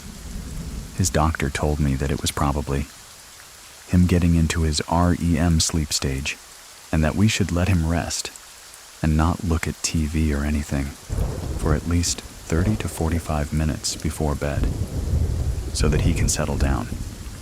Then it just never stopped. One night I was walking past his room. It was completely dark in there. He had a little night light that was behind his dresser, so it kind of illuminated the walls. It wasn't enough to be super bright when I was walking towards the room, because I heard him whining. I saw some figure standing over by his bed. In a panic, I turned on the light, but it was nothing there. I definitely saw a figure standing next to his bed while he was starting the whining stage. Time has gone by. Now I'm in my room, and I hear like lullaby music. Like I said, I live in an apartment complex, so I thought maybe it was coming from the other apartment. I turned the TV down, and when I was starting to walk towards his room, I saw a dark figure move from the side of his bed. Over to the dresser, the lullaby music stopped. Now I knew that I wasn't seeing things this time, so I just went in there. I snatched him out of his room, and I went back in my room, and we waited for my husband to come home, because it was just me and my son in the house. We were in the living room one day watching TV. I heard the toilet seat slam down. No one else was in the house. We were all in the front. I went back over to the bathroom and said, "Oh, maybe the toilet seat just fell." When I went back there, the toilet seat was actually still up. It never fell down. But you can hear the noise that it slammed shut. So now I just started being freaked out in my house. I didn't want to say anything to my family. The only person that knew about it was my husband at the time, and then we had a cat. So I kind of kept saying that, oh, maybe the cat went by and I saw the shadow of the cat. Or that maybe he was in the bathroom and he hit the toilet seat. So I kept trying to make sense of it myself. It wasn't until one evening, everybody was in their rooms, I went to go take a bath. I was in the bathtub. I decided to lay back, relax. I put my cloth over my face and I was just laying there. And it sounded as though someone opened the bathroom door. But I took it off thinking it was my husband or my son coming in the room, but it was no one there. I closed my eyes and just laid back. Out of nowhere, it felt like someone smacked me in my face. I felt a hand print the burning sensation. I jumped up out of the bathroom, ran out of there, went to go tell my husband and was like, okay. That's it. At that time, my son started screaming and had another night terror. While I'm panicking trying to talk to my husband, he starts screaming and we had to rush into his room. And it was just one of his regulars, screaming night terrors. But this one got a little bit more intense. It lasted way longer. And I thought he was actually going into a seizure, so we called 911 and have them come out. By the time they got there, of course, my son is fast asleep. And then they had to wake him up to make sure he was okay. He's just looking at us like, "Why are you waking me up? What's going on?" They left, they cleared him. Everything was fine.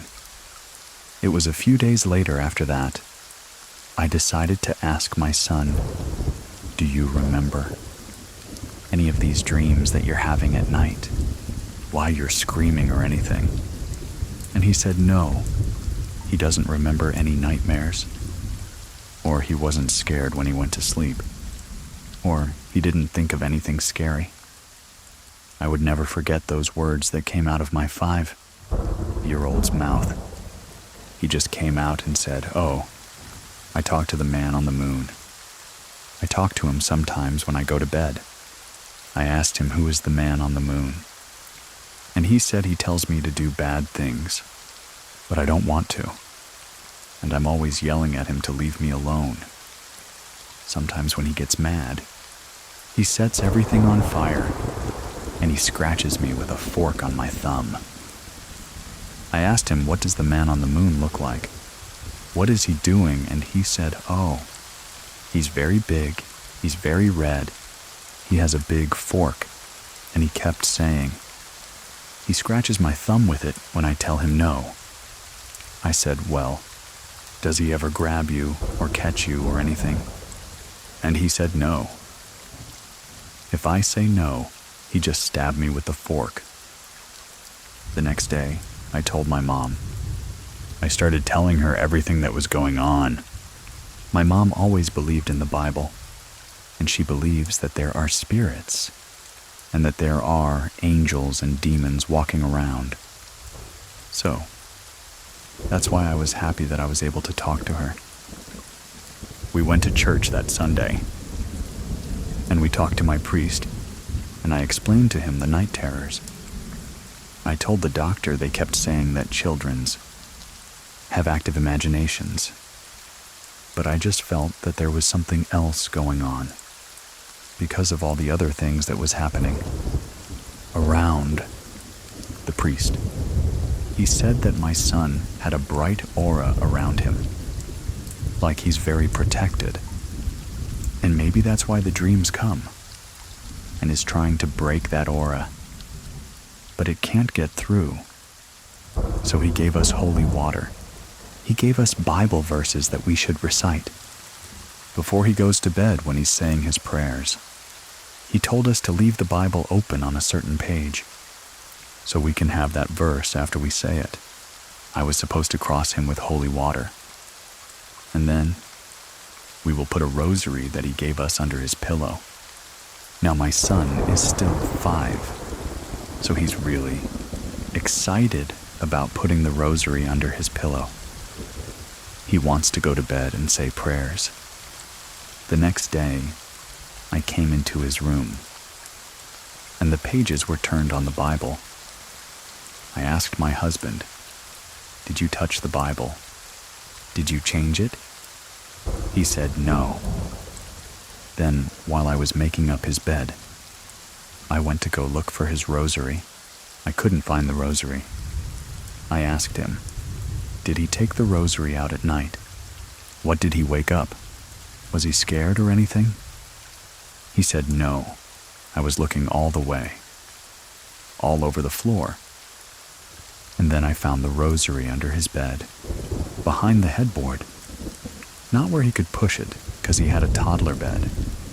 So there was no gaps where it would just fall through. Someone had to physically take that rosary and put it under the bed for it to be there. I started panicking about that. I told my mom what was going on again. She said, well, just continue to keep doing it. Every night we would read the Bible verse. We would do the holy water. A month after that, the night terrors completely stopped. I ended up having another baby. We decided it was time to move. I started freaking out. Because the place that we were moving to is kind of behind the cemetery. There's a house in between us and the cemetery. All of those memories started coming back. We ended up moving on December of 2015. My second son was born January 11th. We were in our new apartment. First, started having these strange noises in my house. One night I'm in my room, and I heard the same lullaby song that I heard those many years ago, and I turned on the TV and I thought, I must be losing my mind, I'm paranoid. I went towards the room again. I saw a black figure dart from his crib and the noise stopped. I'm thinking now, the cemetery behind me, the past everything is coming back into play. I start telling my husband, I need to go back to the priest. I need to tell him what's going on. Maybe a week after that, I'm laying in my room and I could not get to sleep because it felt like someone was staring at me from my hallway. I was turning around and I opened my eyes, and next to my dresser, I saw that black figure that I've seen multiple times. This time, it did not vanish. I was staring at it while I was trying to move and tap my husband and let him know that something's there. It flew toward me. The only thing that I could do at that moment was flip over my husband because it lunged toward me so fast. I didn't know what else to do. I ended up flipping over my husband and fell off on the other side of the bed. When he woke up and then was asking me what was wrong, I explained to him what was going on. That black figure that I keep seeing randomly, it's back and it's trying to attack me. I was terrified. I said I was going to go back to the priest, let him know that this is happening all over again. We did the same thing. I had to take the baby to him. They got him baptized. And after that, that was it. Nothing else again, so I don't know if that black figure was trying to soothe the children or if it was something else. But I know it was the same figure that I saw when my first son was 5, and then again when my second son was born. And that's what lunged toward me. So I'm not sure if she was angry with me or someone who just wanted to be by children. But I would feel this presence in my home, as if someone was always watching me. But I never saw the figure again. After we went back and blessed the house, got holy water for here. Luckily, things have been much better. I did have another baby since. And those things have always crossed my mind. So my new baby is 2. But I've yet to see the black figure, or hear any weird lullaby songs, or feel as though someone's watching me. It was only with my 2 sons. I don't know if it's different, because now I have a daughter. But whenever I think about what happened to my older son, who's now 16, it just gives me the chills. And I will never forget what he told me. When he was 5 years old, I talked to the man on the moon to share your own story with our community. visit us at truescarystory.com. And if you want to support what we do, you can try out Scary Plus for free, or drop some stars for us in the reviews. Links to everything are in the description of this episode. Thank you very much for listening. Keep it scary, everyone. See you soon. Please listen to the story, The Witch Book. A family moves into a beautiful home in San Antonio, but what they thought was a fresh start quickly turned into a nightmare. Don't listen alone. My name is Edwin, and here is Veronica's true scary story. This dates back to August of 2018. My parents had decided to move from Round Rock, which is north of Austin. This happened to be a perfect timing for my younger sister and I, because I was transferring out of community college to a university in San Antonio while she was graduating high school and gonna go to a college in San Antonio as well. It was a beautiful house. It was a 2-story house, all brick in a gated community, which was like super fancy to us. About 6 months into living there, things really started to pick up. Instantly when you walk in, it had like an eerie feeling to it. The first instance is I was in my restroom. You can see the hallway, and it was a pretty long hallway connecting all 3 rooms. I saw my sister walk out, and I said something along the lines like, "Hey, what are you doing?" Earlier, my parents said they're gonna go grocery shopping, and I thought she was going with them, but she didn't reply back to me. I started saying "What are you doing?" but I couldn't see her. So then I started looking all around the house, and when I went outside to go check if the car was gone, and I saw I was home alone, which just really freaked me out. So I kind of brushed off a little bit, thinking, okay, maybe I'm just seeing things tricking my mind. A few months passed by again. So now, March of 2019, it just became super bad actually. My mom got really sick, which prevented her from working, so she had to stay home full time. My room happened to be right above my parents' room, and so my mom was in her room a lot. And she would tell me sometimes or text me at least and be like, "Hey, are you home?" I'd be like, "No, I'm in class or doing something." She would tell me she would hear footsteps in my room, sound like someone was walking around, and she didn't think too much about it. She just thought, maybe, yeah, I'm just so bored I'm starting to hear things. And because of that, my dad got my mom a small puppy. He was a month old at that age. He was already starting to bark. At the bottom of the stairs, he was terrified to go up the stairs actually. He will only go upstairs if one of us were with him. Already that was giving me a sign is something really here in this house? The attic was right above our room. Oddly enough, it was in this hallway. There was an entrance to the attic, and shortly after that, my sister starts to smell something super bad. My dad goes, checks it out. He comes back down, and it's a dead rat. But also, he finds this box. And in that box was a weird book of some sort, which had carvings into it. You could tell there were blood marks on it. You could tell there were. Maybe a piece of bone in there. As well, my mom's kind of superstitious and shows. She was already do not open that. Do not touch it, just go ahead and burn it. But my dad doesn't believe in any of this. So he said, "No, I'm gonna open it." He opens the book. And everything was in Latin, writing, and images and just stuff you see kind of in a witch book. And so it freaked me out.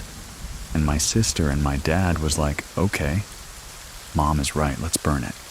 So we go in the backyard, and my dad just starts a fire and throws that whole box in there. It almost looked like the flames were starting to turn blue, like it wasn't from this world almost. After he did that, it kind of made the spirits mad a bit. More time passes. One night I was in my room, and I could hear what I thought was my sister calling my name. And I said, "Hey," like, "what's up?" And she didn't say anything back. I go downstairs because I was like, okay. I heard her literally say my name. And not just my name, I have a family nickname. And it's only she calls me that. And so I go downstairs, I'm probably getting a snack. And she comes to the front door, and I say, "Hey, like, Warrant, didn't you just call my name?" She goes, "No. I was outside the whole time." And that just freaked me out even more. That's when I really told her what was going on. Because not only did I hear my name, but I saw her months before. So I tell her what was happening. And she just kind of looks at me blankly. And I'm thinking to myself, okay, I'm really going crazy. Well, my parents overhear us in the kitchen, talking about this, and that's when my dad says, "Oh, we've been hearing things too."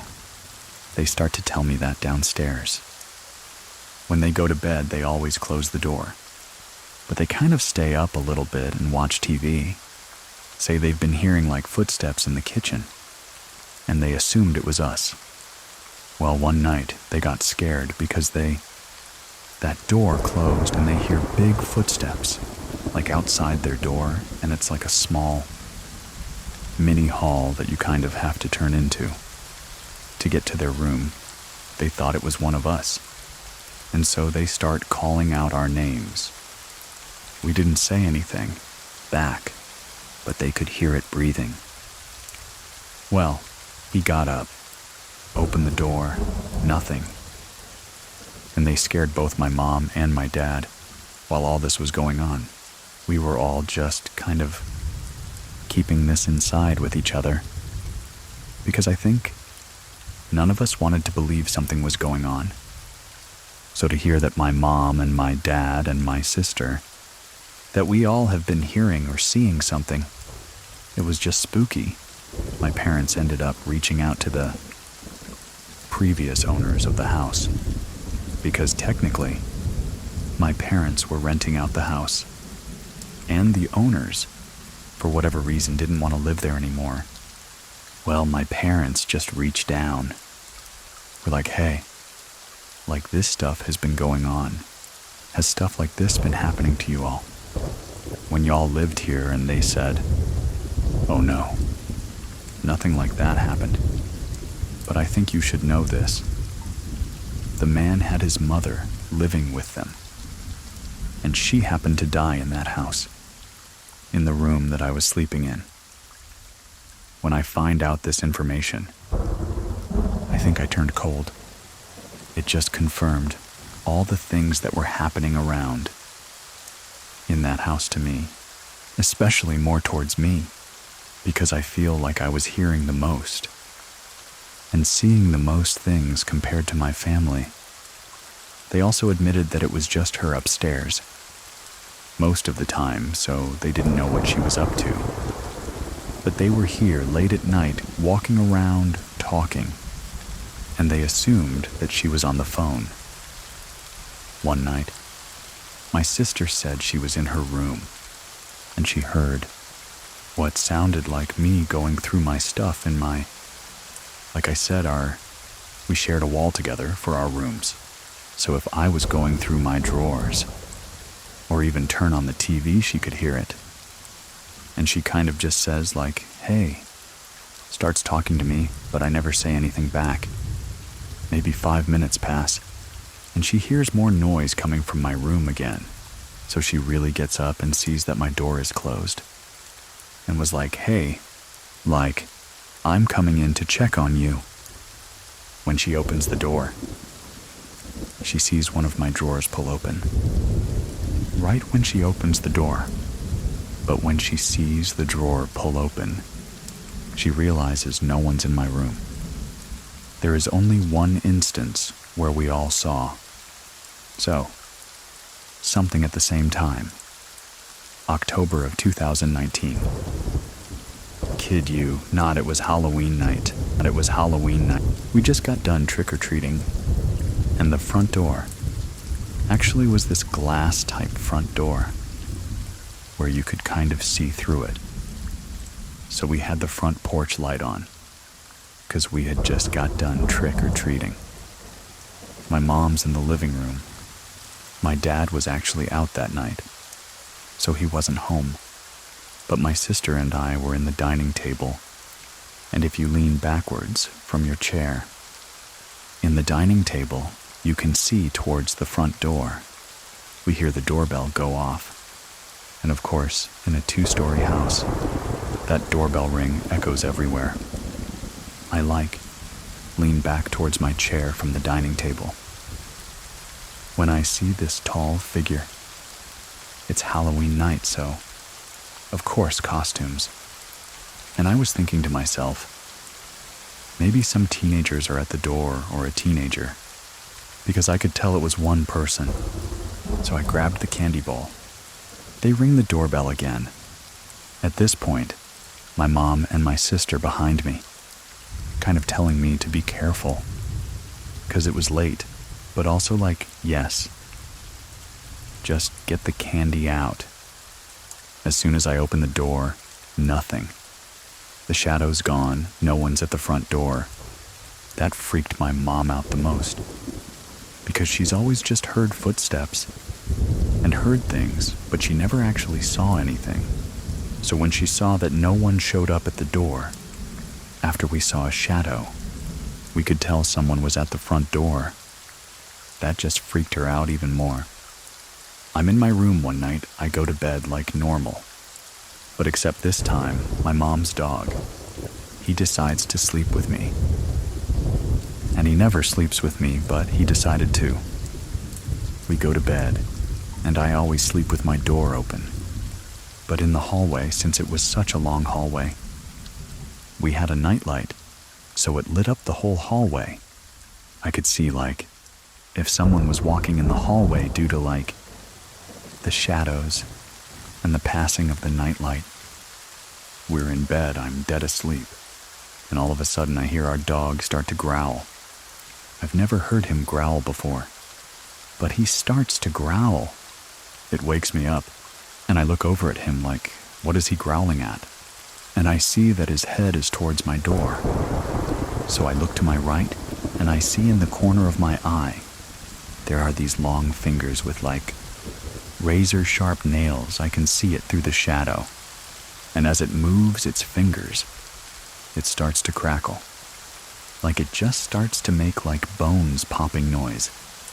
I realized his fingers and his whole hand is starting to cover the light switch, which is the only light switch. I have to put the light on. I didn't have a lamp in that room.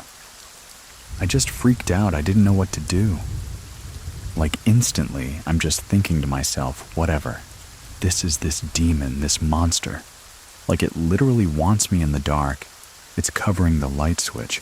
I just got up and I decided I'm gonna touch it. Like I'm gonna touch it. 'Cause I need to turn this light switch on, and I did. And when I touched it, it felt scaly and very hard. And it kind of scratched me a bit. Light switch goes on. I'm hysterical. My mom's dog runs out of my room barking. Going down the stairs, I'm screaming towards my sister and I'm waking her up. Like, please. Like, wake up, you need to hear what I'm about to say next. Because I'm not lying. She's listening to me. She's telling me to calm down, like everything's okay. You're okay. I could tell she didn't believe me fully. But when I showed her the cut on my finger, I think that's when she kind of realized, okay, yeah, you're probably right. My parents come upstairs, they're like, what's going on? I tell them the same story. And I think they really believed me because I was just so hysterical that I was not gonna sleep in that room for the rest of the night. When I finally slept in that room, If anything, it just made it worse for me, because I was having constant nightmares and terrors. Every night I will wake up screaming of doing evil things to my family, which I've never had experienced that before. To this day, that really still shakes me to my core, truly. Because I have had previous experiences in the past, I am the most sensitive in my family to hear, feel things, but I've never actually had anything touch me, or me touch it that was the pushing factor for me to get out of the house. I had a feeling this entity was just going to continue to talk to me and play with me, because it knew I was the one that could sense, see, and hear them the most out of the rest of my family. So I moved out after that. My parents and my sister both say they haven't heard much or seen anything after that. I was so scared that this entity followed me, really, because I touched it. So I didn't know what was going to happen. Thankfully, I have not seen or heard anything since. But I definitely do get nightmares about it still. Me back in that room. Me just being so still, shaking to my core, feeling I can't move. January 2020. My family decides to move out. And on the last day, my mom, she usually likes to take video recordings of the house, empty, just for her records and just to be oh, this was a fun memory. So my dad takes the video instead. He's taking the video around the house. He's going upstairs and he hits my room and he says, as soon as he hits my room, the phone goes dead. It was fully charged. It was working properly. And it just died all of a sudden. And when it died at the same time, he heard my mom call his name. He goes out, goes downstairs, doesn't see her, doesn't even see my sister. So he calls them. And he realizes he's home alone as well, because they're gone. He gathered whatever he had left and took out of the house. He waited outside. He did not want to wait inside the house anymore, because that just freaked him out more. That was the last of it. We don't know what happened, who moved in after us. We told the couple that whoever they rent the house to, next to please advise, someone did pass away because things did happen. That was a spooky house I've ever lived in. And I'll definitely remember it. I definitely do sleep with the nightlights on. I do believe now that I am a stronger spiritual person. I do pray more. I got more into church after that, which helps me in my belief system. But I definitely get more hesitant when I do sense something, because I don't know if it's that same thing that's following me, or if it's something new completely. And I hope that I never experience anything like that. Again, you can get these stories without ads by trying out Scary Plus over on scaryplus.com and support our small team behind the scenes. At the same time, and also, please drop 5 stars for us in the reviews for the show, and we'll keep the stories going. If you have a story you want to share, head on over to True Scary Story.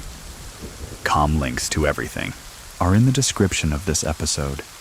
Thank you very much for listening. Keep it scary, everyone. See you soon. Scary, everyone. See you soon. Please listen to the story, If I Die Before I Wake. From shadowy figures and chilling whispers, to a creature running at her in the dark. Her childhood home was a nightmare she couldn't wake up from. My name is Edwin, and here is Caitlin's true scary story. I grew up in Ohio growing up there. I was always told that Ohio was the most haunted state in the U.S.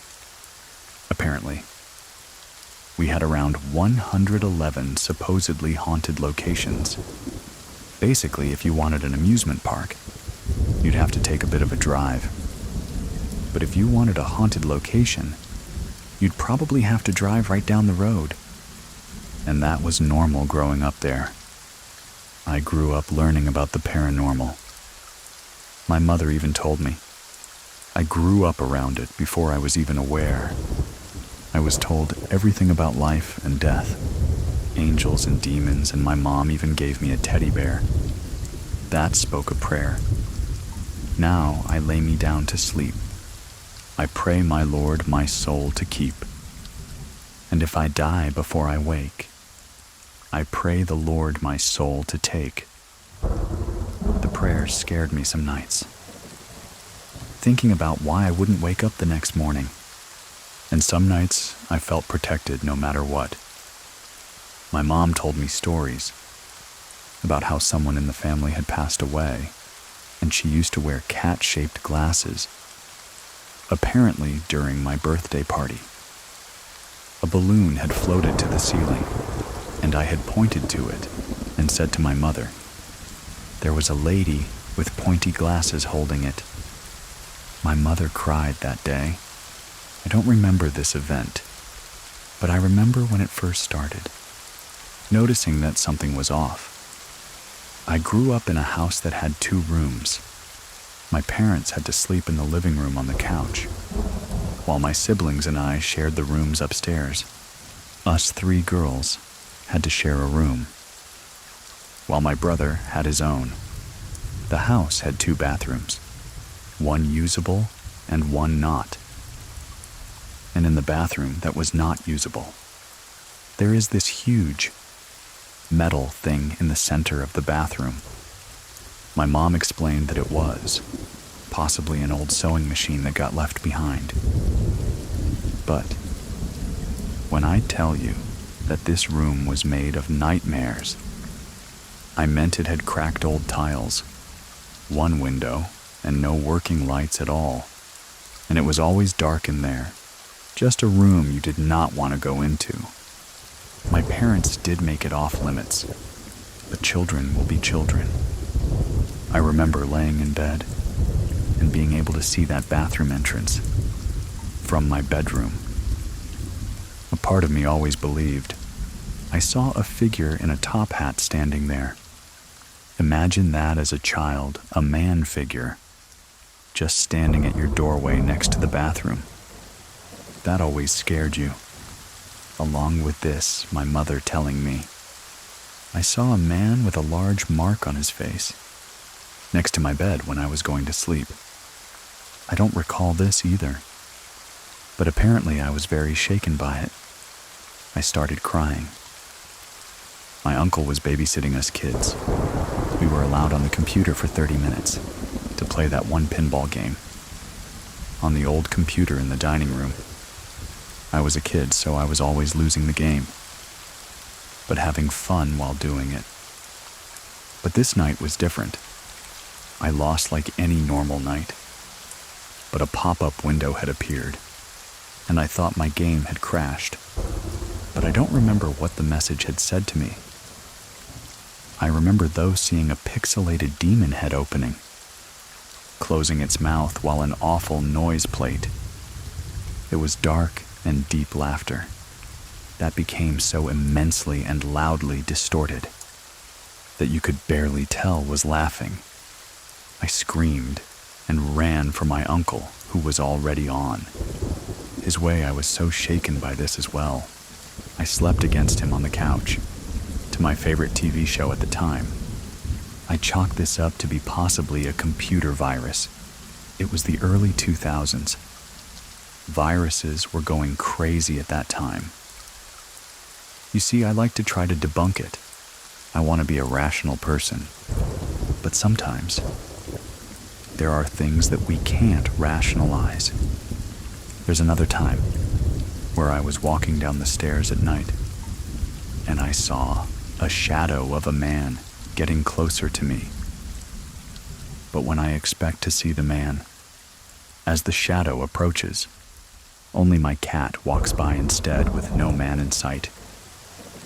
Another time, my dad invited his brother over, and as the adults played cards and board games, my sister and I were upstairs, singing to our Disney Princess radio. Out of nowhere, we heard a bang, Upon looking at the window, we saw a hand. The fingers and palms were all different colors. We could hear all the adults downstairs. My uncle, my dad, and my mother. We didn't own a ladder. And my dad and uncle walked around the house multiple times while my mother consoled us. That's when I realized I wasn't imagining things, because my sister saw it too. And from that point on, things got more aggressive and more terrifying, more physical. We had a small hole in the wall against the stairs, and for some reason, being a kid, I stuck a pencil into it. I did have an eerie feeling about it at the time, but blew it off, and then something grappled. I remember the pencil being yanked so hard. My body hit the wall, and as I yanked it back, whatever it was, yanked harder, until I eventually let go, because I was scared. I debated looking in the hole, but decided against it. Rats or mice can't tug on stuff that hard, and I can't rationalize it. Maybe my father was on the other side, working on the wall, but no. This hole was pitch black. I would have seen the exit hole had there been one. I remember playing patty cake on those very same stairs with my older sister. Suddenly, she did not fall. She did not slip. She got pushed and tumbled down 3 stairs. Her nose was bleeding, and my father immediately yelled at me, thinking I had pushed her. My big sister had defended me. She looked shocked and pale, but she never spoke about it after that. I thought that would be the climax of it all. But I was wrong, because this memory here will always make me believe in the paranormal, no matter who tells me. It was just an over-imagination incident. I know and remember fully what happened that night.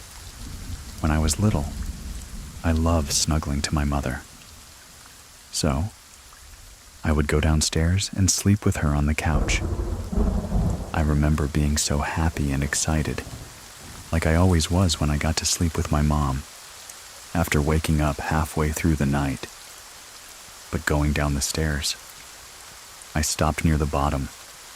I thought maybe the dogs my parents had to keep for my dad's cousin was eating, but he was outside in the shed, where he could go outside and take care of his business, or go inside and sleep against this big Care Bear stuffed animal I'd given him that night.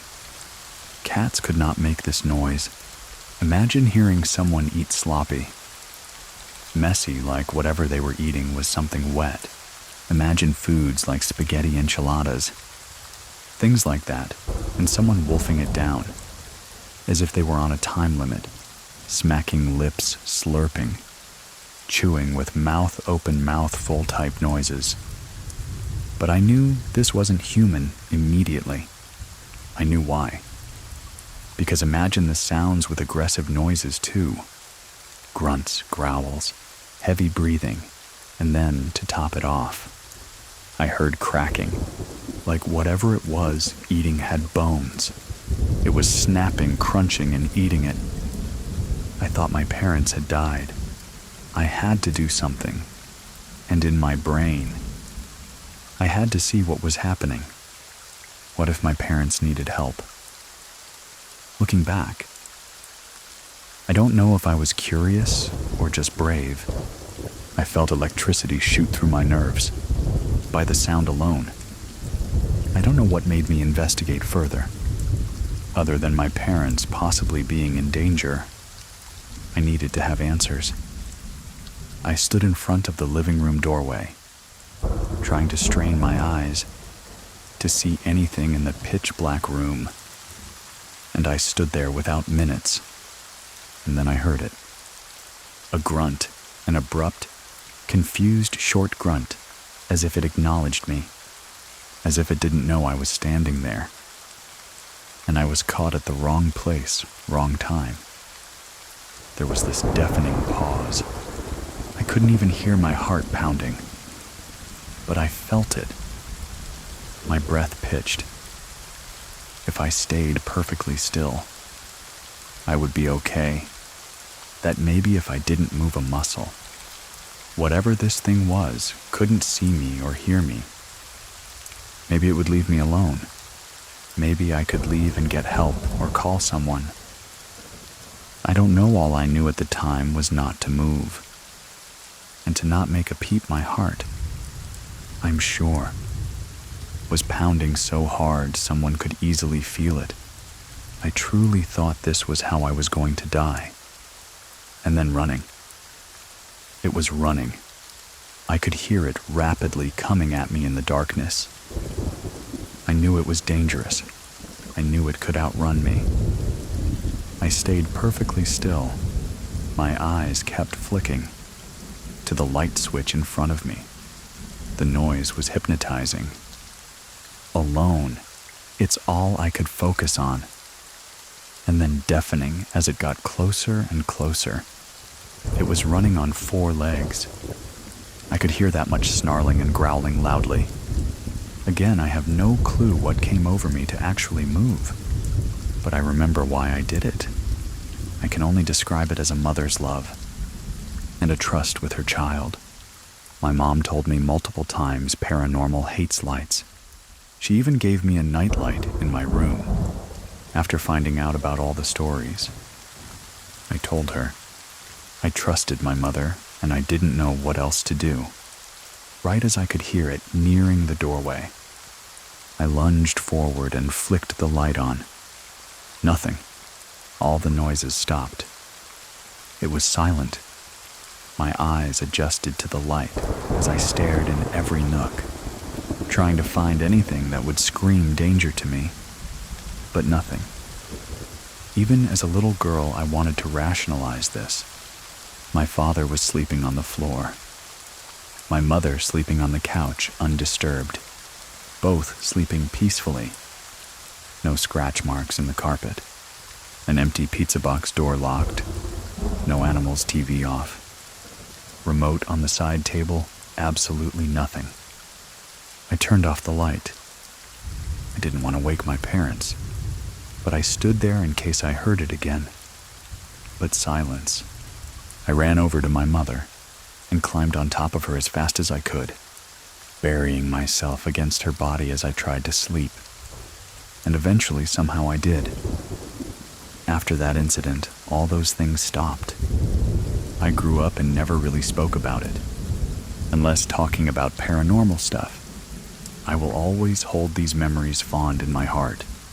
And despite growing out of these beliefs, I saw into adulthood, I will also. Always be fond of my mom's loyalty to her faith, and teaching me it as a young girl, to this day.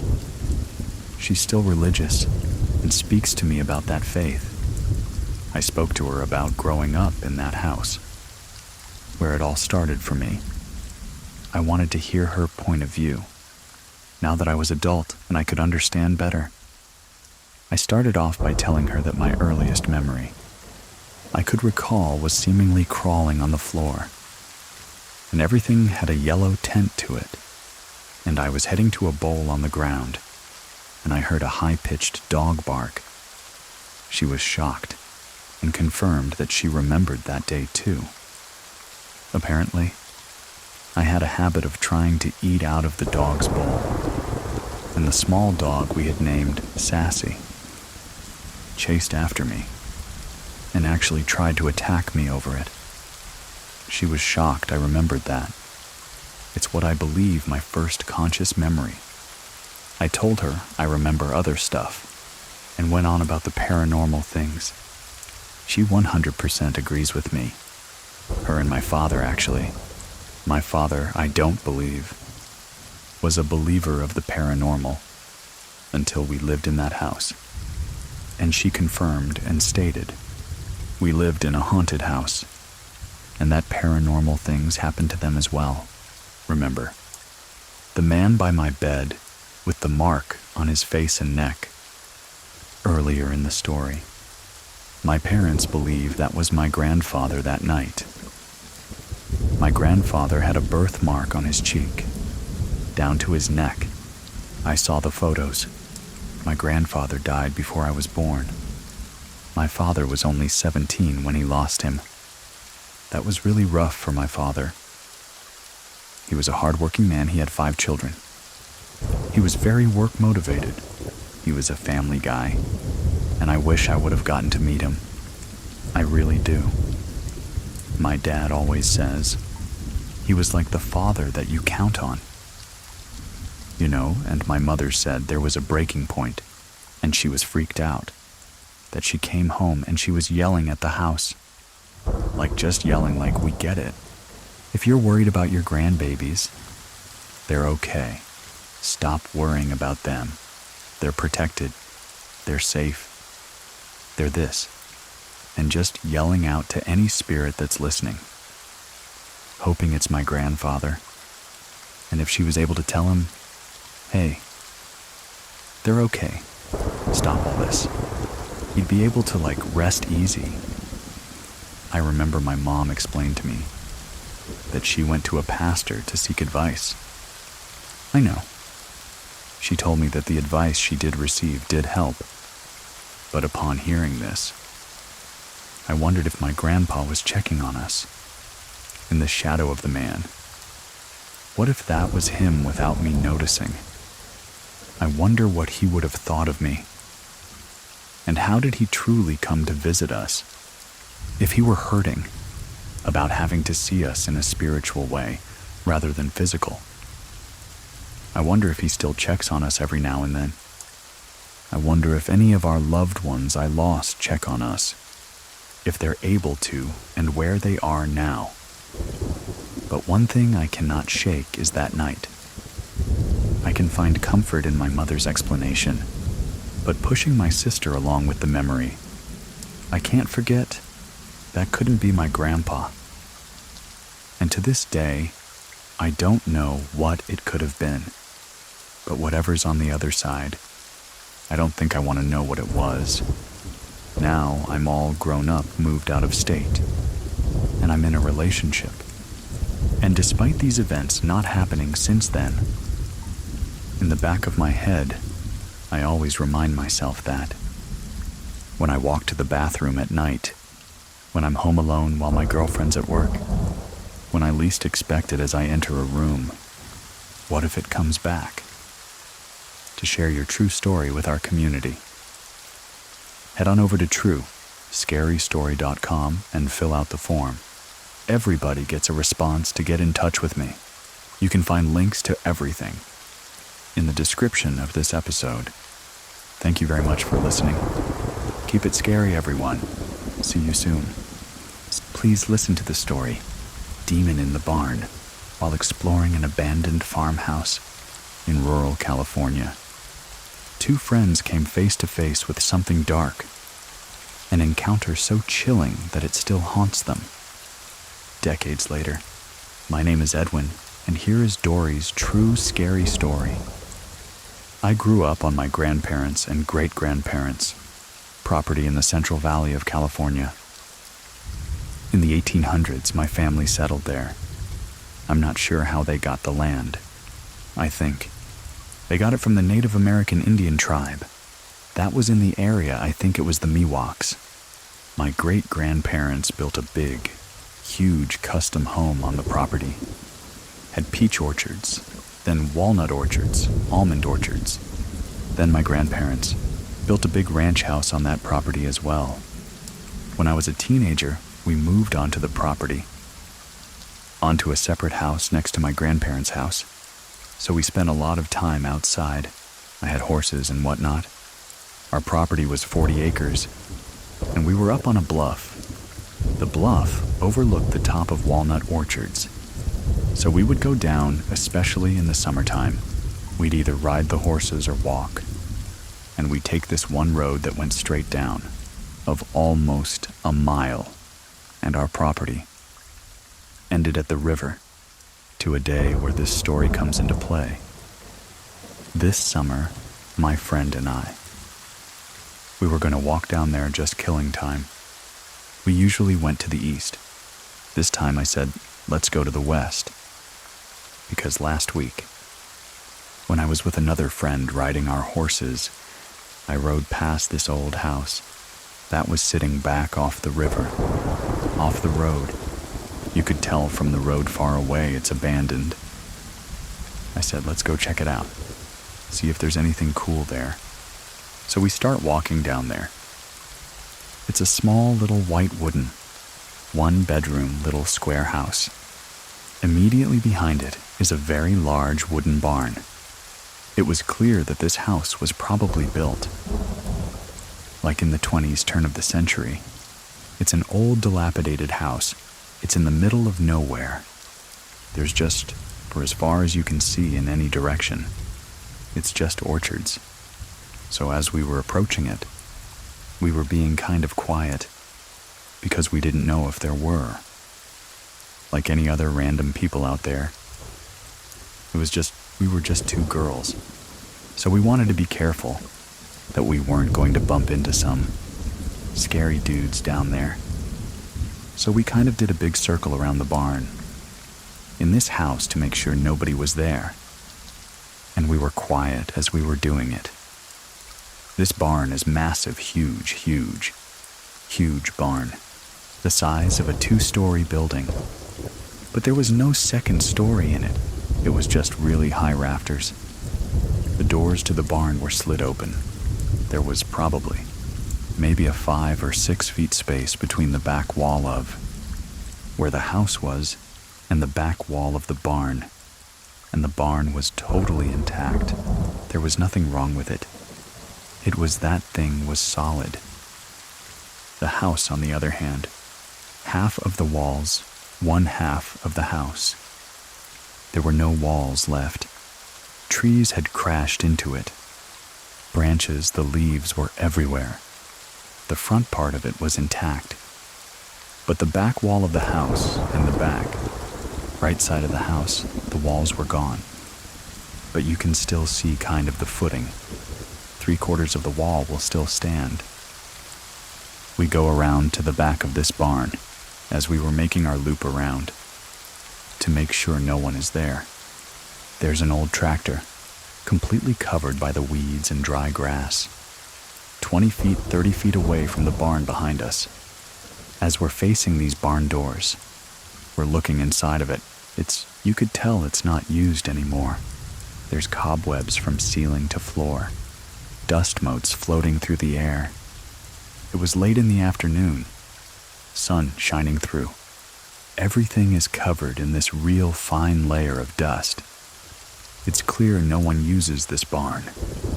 On the right-hand side of the barn, there was like a workbench that just had odds and ends of stuff that people just never used anymore. Old tools and cans and bottles, suitcases. Not a whole lot of stuff, but it was. There was nothing really of any value over there. On the left-hand side of the barn was big railroad ties. Those heavy wooden railroad ties. Probably 20 or 30 of them. But it probably took up. Like 15 feet long by maybe 4 feet high. They were just stacked, not very neatly. You could tell they'd been there for years and years. And years and years. Cobwebs all over them. Hay all over them. Dust, and there were barrel hoops thrown on top of them. And pieces of wire. It used to be maybe a grape vineyard that was in the empty fields that were around us. They also had peach orchards down there. So there was a lot of old orchard equipment, wooden things and metal rings and wire. And then at the back left corner, all the way up to, actually the whole back wall of the barn, was hay bales that had fallen apart and were just piled up there. It was probably 5 feet high, by maybe the width of the house. There must have been tons of bales of hay there, that fallen apart over 10 or 20 years, and it's just laying there covered in dust, covered in cobwebs. So as we walk through, we're kind of breaking through a few cobwebs, and I'm afraid of spiders.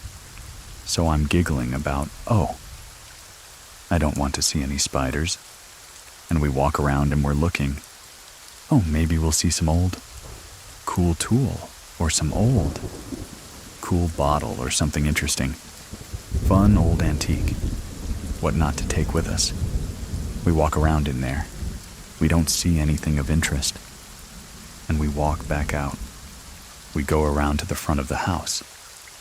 On the front porch is a whole bunch of old, abandoned washers and dryers. And from probably the 50s. As we get into the main part of this little square house, we walked into where there used to be a wall. But there was no more wall there. It was only about 2 feet high, like the foundation. And the bottom part of the wall was there. My friend goes in, and as we walk into the house, if we were standing in the dead center of this perfect square, we were both looking at the back wall of this barn, because there's no wall there to the house. The wall of that house was gone. To the left is a kitchen. You can walk into this little tiny kitchen, and then going on that side also is one little bedroom, and I stayed right where I was, in the center of this house, and I was looking at what was probably the living room. And there was no wall there. There was a pile of just junk on the ground. There's also branches, leaves. Everything kind of mixed up in this pile of junk. So my friend goes to the front part. She's looking through the other rooms, and I'm looking into this pile. And as I'm kind of using a stick, and I'm pushing things around to see what's in this pile, I see this staff like a walking stick. It's probably about 4 or 5 feet long, and it is intricately carved. Derek's carving over every inch of it. It's very detailed, ornate carving, and so I'm like poking it with a stick, looking at it, squinting, like, what is that? My friend calls me kind of in a panic, I startle and I go, kind of hustling back to the front part of the house, where she is. A lizard scared her or something. I said, come here. You gotta see what's in this pile. This thing's cool. So, we walk back to where I was standing at this pile. And from where we're standing, we are probably 5 or 6 feet from the back wall of the barn. If you've ever been in an old barn, or like an old wooden fence, you could see kind of through the cracks of the wood. Just a little tiny bit. You can see through the cracks of the wood. And so I get to that pile and I'm like, look, there's this stack here. I start poking around in the pile and there's nothing there. It's not there. And she goes, what? What did you see? And I said, there was this stick. And as soon as I started talking about it, there came a sound from inside that barn that was so deafeningly loud. It sounded like somebody had dropped a freight train inside that barn. The ground shook, and it was like whatever was at the back of the barn, where the doors were. It was like a train, or it was louder than a truck. It was whatever it was. It was so loud it was barreling into the barn so fast. So furious you could hear the wood flying. You could hear those barrel rings flying. You could hear the railroad ties flying. You could hear the hay, everything scattering in there. The walls were shaking. The ground was shaking. The air was just reverse. It was so loud, everything just moving in there.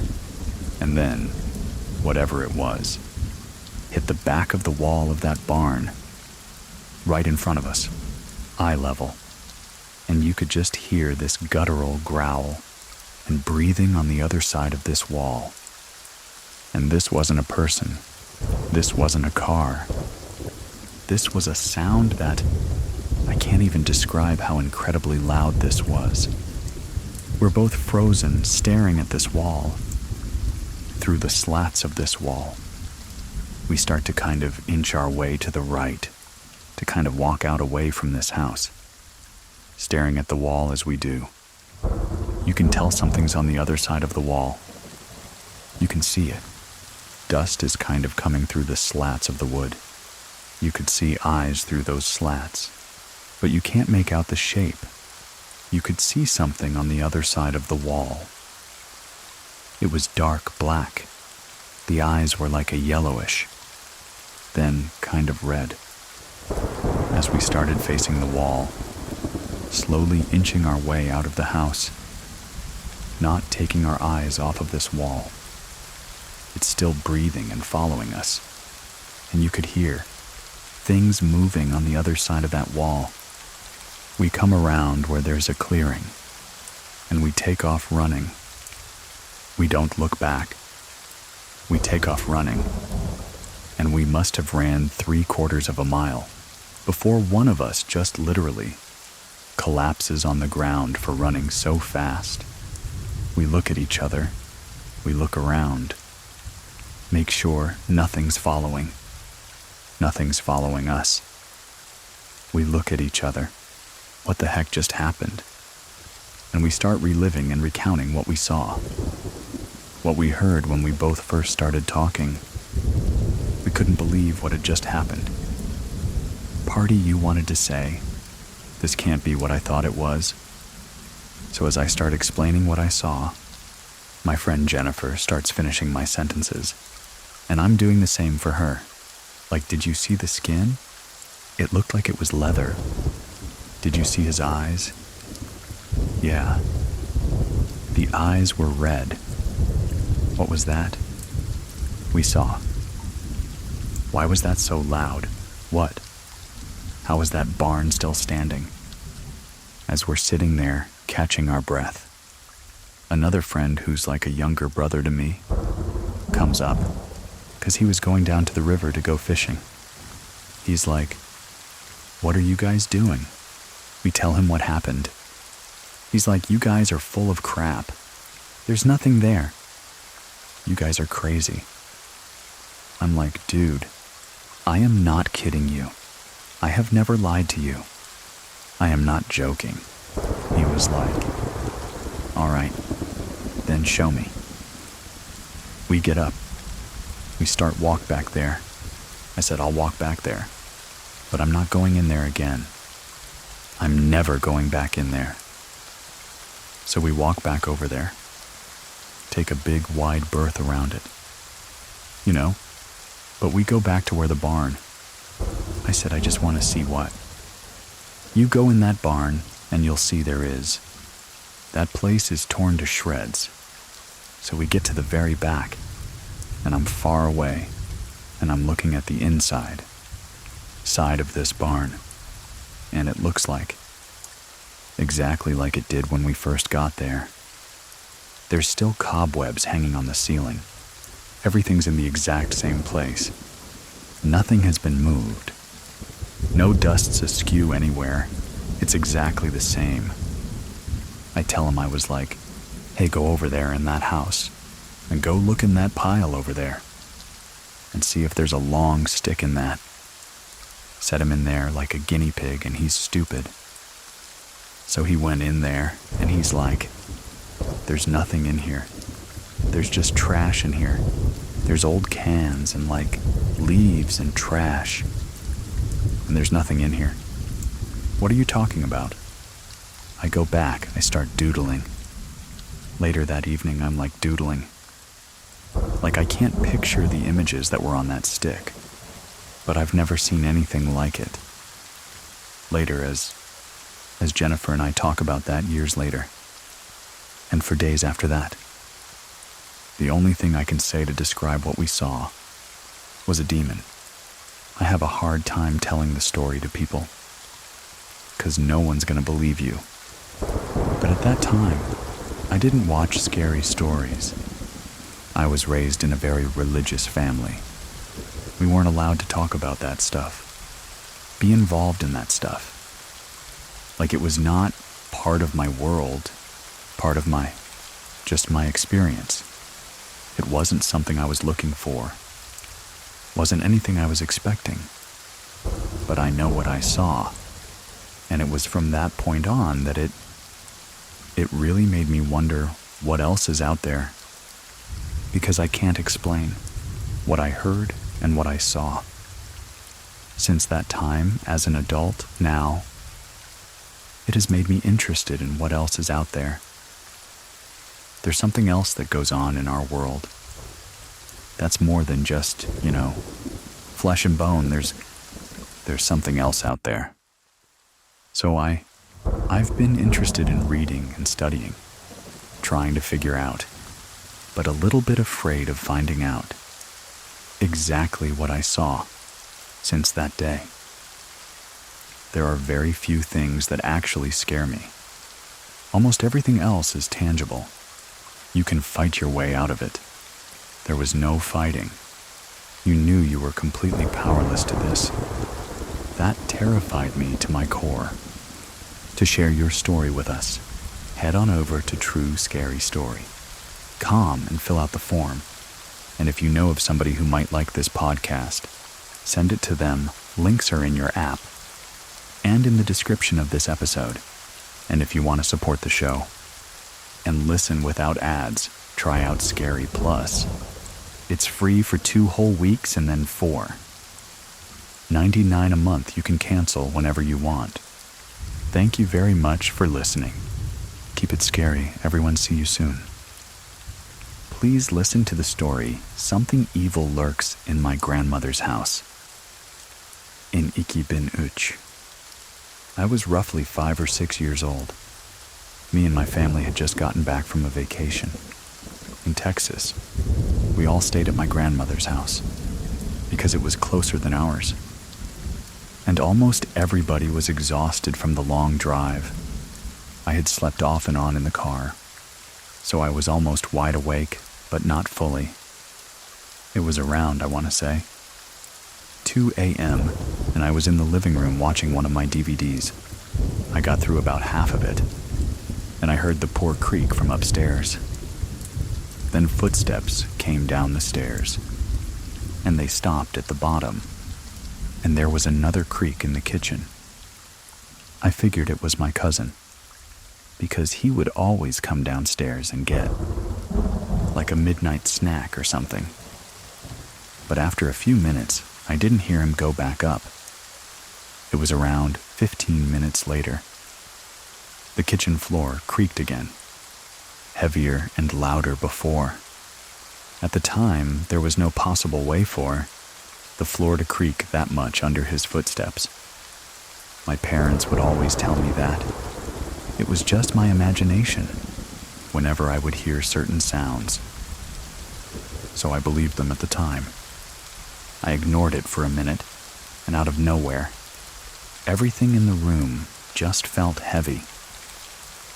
I turned around, and I looked into the kitchen. That was the first time I saw it. It was staring directly back at me. It was a big, black, shadowy mass. It had very light, small piercing to red dots, which I'm just assuming were its eyes. It had a face, however. It was just blurry and disoriented. I tried to scream, but no sound came out because I was just that terrified. It didn't move at all. It was just standing there in the corner. After a few minutes, it just disappeared through that door. That's right next to the stairs.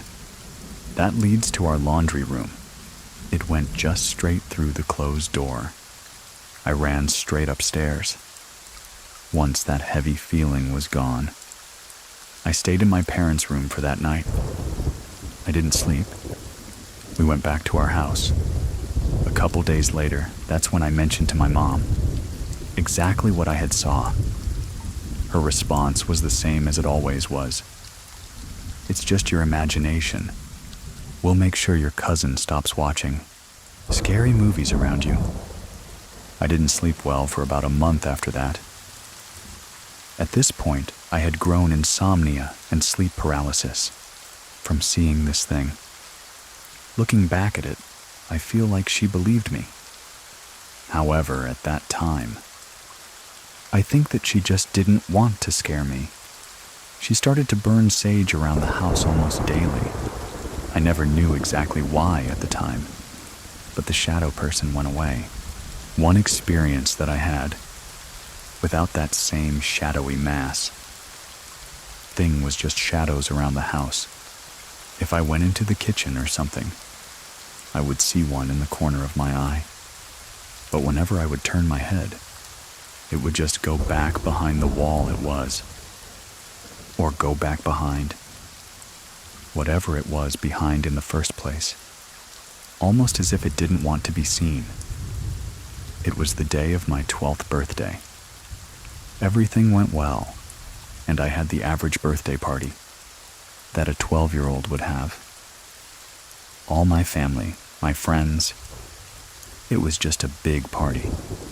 Everybody had left already because it was around 11 p.m. I was in bed, almost about to fall asleep. I decided to turn on my TV. I don't know why, but I fell asleep. I woke up, I felt like I couldn't breathe correctly, and the energy in the room. Once I became aware, it felt the same as it had before. At my grandmother's house, I opened my eyes. That is when I saw it for the second time. It was standing at the edge of my bed this time, just staring back at me, with the same red eyes as it had before. My door across the room from me slammed. I screamed and my mom rushed in. Within a matter of seconds, it was gone. My mom was yelling, "What happened? What happened? Are you okay?" Just over and over and over. And then she sat on the bed with me, trying to comfort me. I looked at her, and her face was just pale. I had 3 long scratches on my chest and bruising around my neck that almost looked like fingerprints. The first thing she said after noticing these things was, "You're not sleeping in here anymore," after about a week of me not sleeping in my bedroom anymore. She decided to start cleansing again. That didn't work this time. I don't think it was enough. My parents began arguing, which wasn't like them. They've always been a very happy couple. At that point, they were together for a little over 20 years. Everybody in the house just became extremely negative. Within a few months, they had gotten divorced. I remember 2 months after they divorced. My mom had called my grandma to come over. I had no idea what they were talking about. But after that, my mom just became severely religious. She would constantly pray over me in my room. The house, she would constantly bless the house. She was doing more sage than before. She had put up crosses everywhere in the house, and it was just a constant cycle. We continued this for months, and at this time, she got sick. It was cancer, which came completely out of nowhere, like cancer usually does. The timing of it just wound up a little bit too much. That's when she decided that we are going to need professional help. She started getting a priest to come around because she didn't have the energy from the chemo to do everything like she was before. So he would bless the house twice a week. I think it was, and he would bless my cousin. He would bless me, my mom, just everything. It seemed to be helping, but it was just too much. I think for everybody. And my cousin ended up moving out. He was 17. Me and my mother were still severely negative. But after he left the house, about a week after he was just back to his normal self, I was still having the same shadow. The ones that just hide when I look at them. They never would scare me. So I wasn't necessarily scared of them, because there wasn't any bad energy. When I would see them, unlike with the other thing, it was a Sunday morning and my mom had woken me up, way earlier than she normally would, and me being a very moody teenager. I was like, "Ma, what do you want?" And then she said this, in a tone that was just heart-stopping, if that makes sense. Because my mom isn't a very serious person. She's always been very bubbly, like I was before all of this happened. She sat on my bed on the edge of it, and she was like, "We need to talk." This was the moment that changed everything for me, for the rest of my life, including today. The first thing that she said was, "I believe you." My jaw dropped pretty much. She finally had told me what her and my grandmother had spoken about. That day, she told me what my grandma had done years prior to their conversation. It was the 70s. She had wronged a lady, and the lady had threatened to curse us. That would follow through. The women in the bloodline. It obviously didn't want to believe it. But my mom was very shaken up as she was telling me this. She described the same shadowy figure, like the one that had the very heavy energy. She described that to a team, and we had been seeing the same exact thing. It's just been a pattern. My mother has a sister as well, a twin sister, and she had a baby girl that is my cousin, and the same thing happened to her. I almost had a sense of relief, because I wasn't the only one. My grandma hadn't mentioned anything to my mom until that one day they sat down and had to talk. This was the point where everything slightly goes blank. I don't remember much from that day, but right after she told me that information, then she let me know that it's not going to go away, and that it's never going to go away. Anyone who knew me knows that I have always wanted to be a mother. So, when my mother told me that, I wasn't going to be able to have a baby girl without risking her having the same trauma. And that seeing that same figure as us, to say the least, I was very heartbroken. After I learned that it was bloodline related, I moved out and I moved into a small house now. I'm now 21 and I am married. I still see that shadowy mass pretty frequently because I'm not cleansing the house like my mother and the priest were doing before to make everything stop. I was going to church, but that was all I could really do. So I have now come to terms with the fact that this is not going to go away, and I'm still going to see that same thing, regardless to what I do. Considering it's only physically harmed me once, I just don't bother with it. When I see it, I'm obviously terrified, but I feel as though it can't really hurt me anymore, because I'm not letting it. When the first and the last physical attack happened, I was 12, so I feel as though I couldn't really force it not to hurt me. But now that I am older and I have matured more, it just stands in the corner now. I still have minor experiences with the shadow people who duck behind the doors, but I'm still not getting anything bad from them. I think they're just lost, honestly, and they're not quite sure how to move on. I am no longer living in Arizona. I visit pretty frequently, just because my mother is here. I'm so haunted by this on a daily basis, and I hope that my story would help somebody who's going through something similar that is borderline related, would make them feel less alone. Which is the whole reason why I'm sharing this. You can support the shows and stories by trying out Scary Plus or dropping some stars for us in the reviews. If you liked it, don't forget to tap follow so you get next week's story.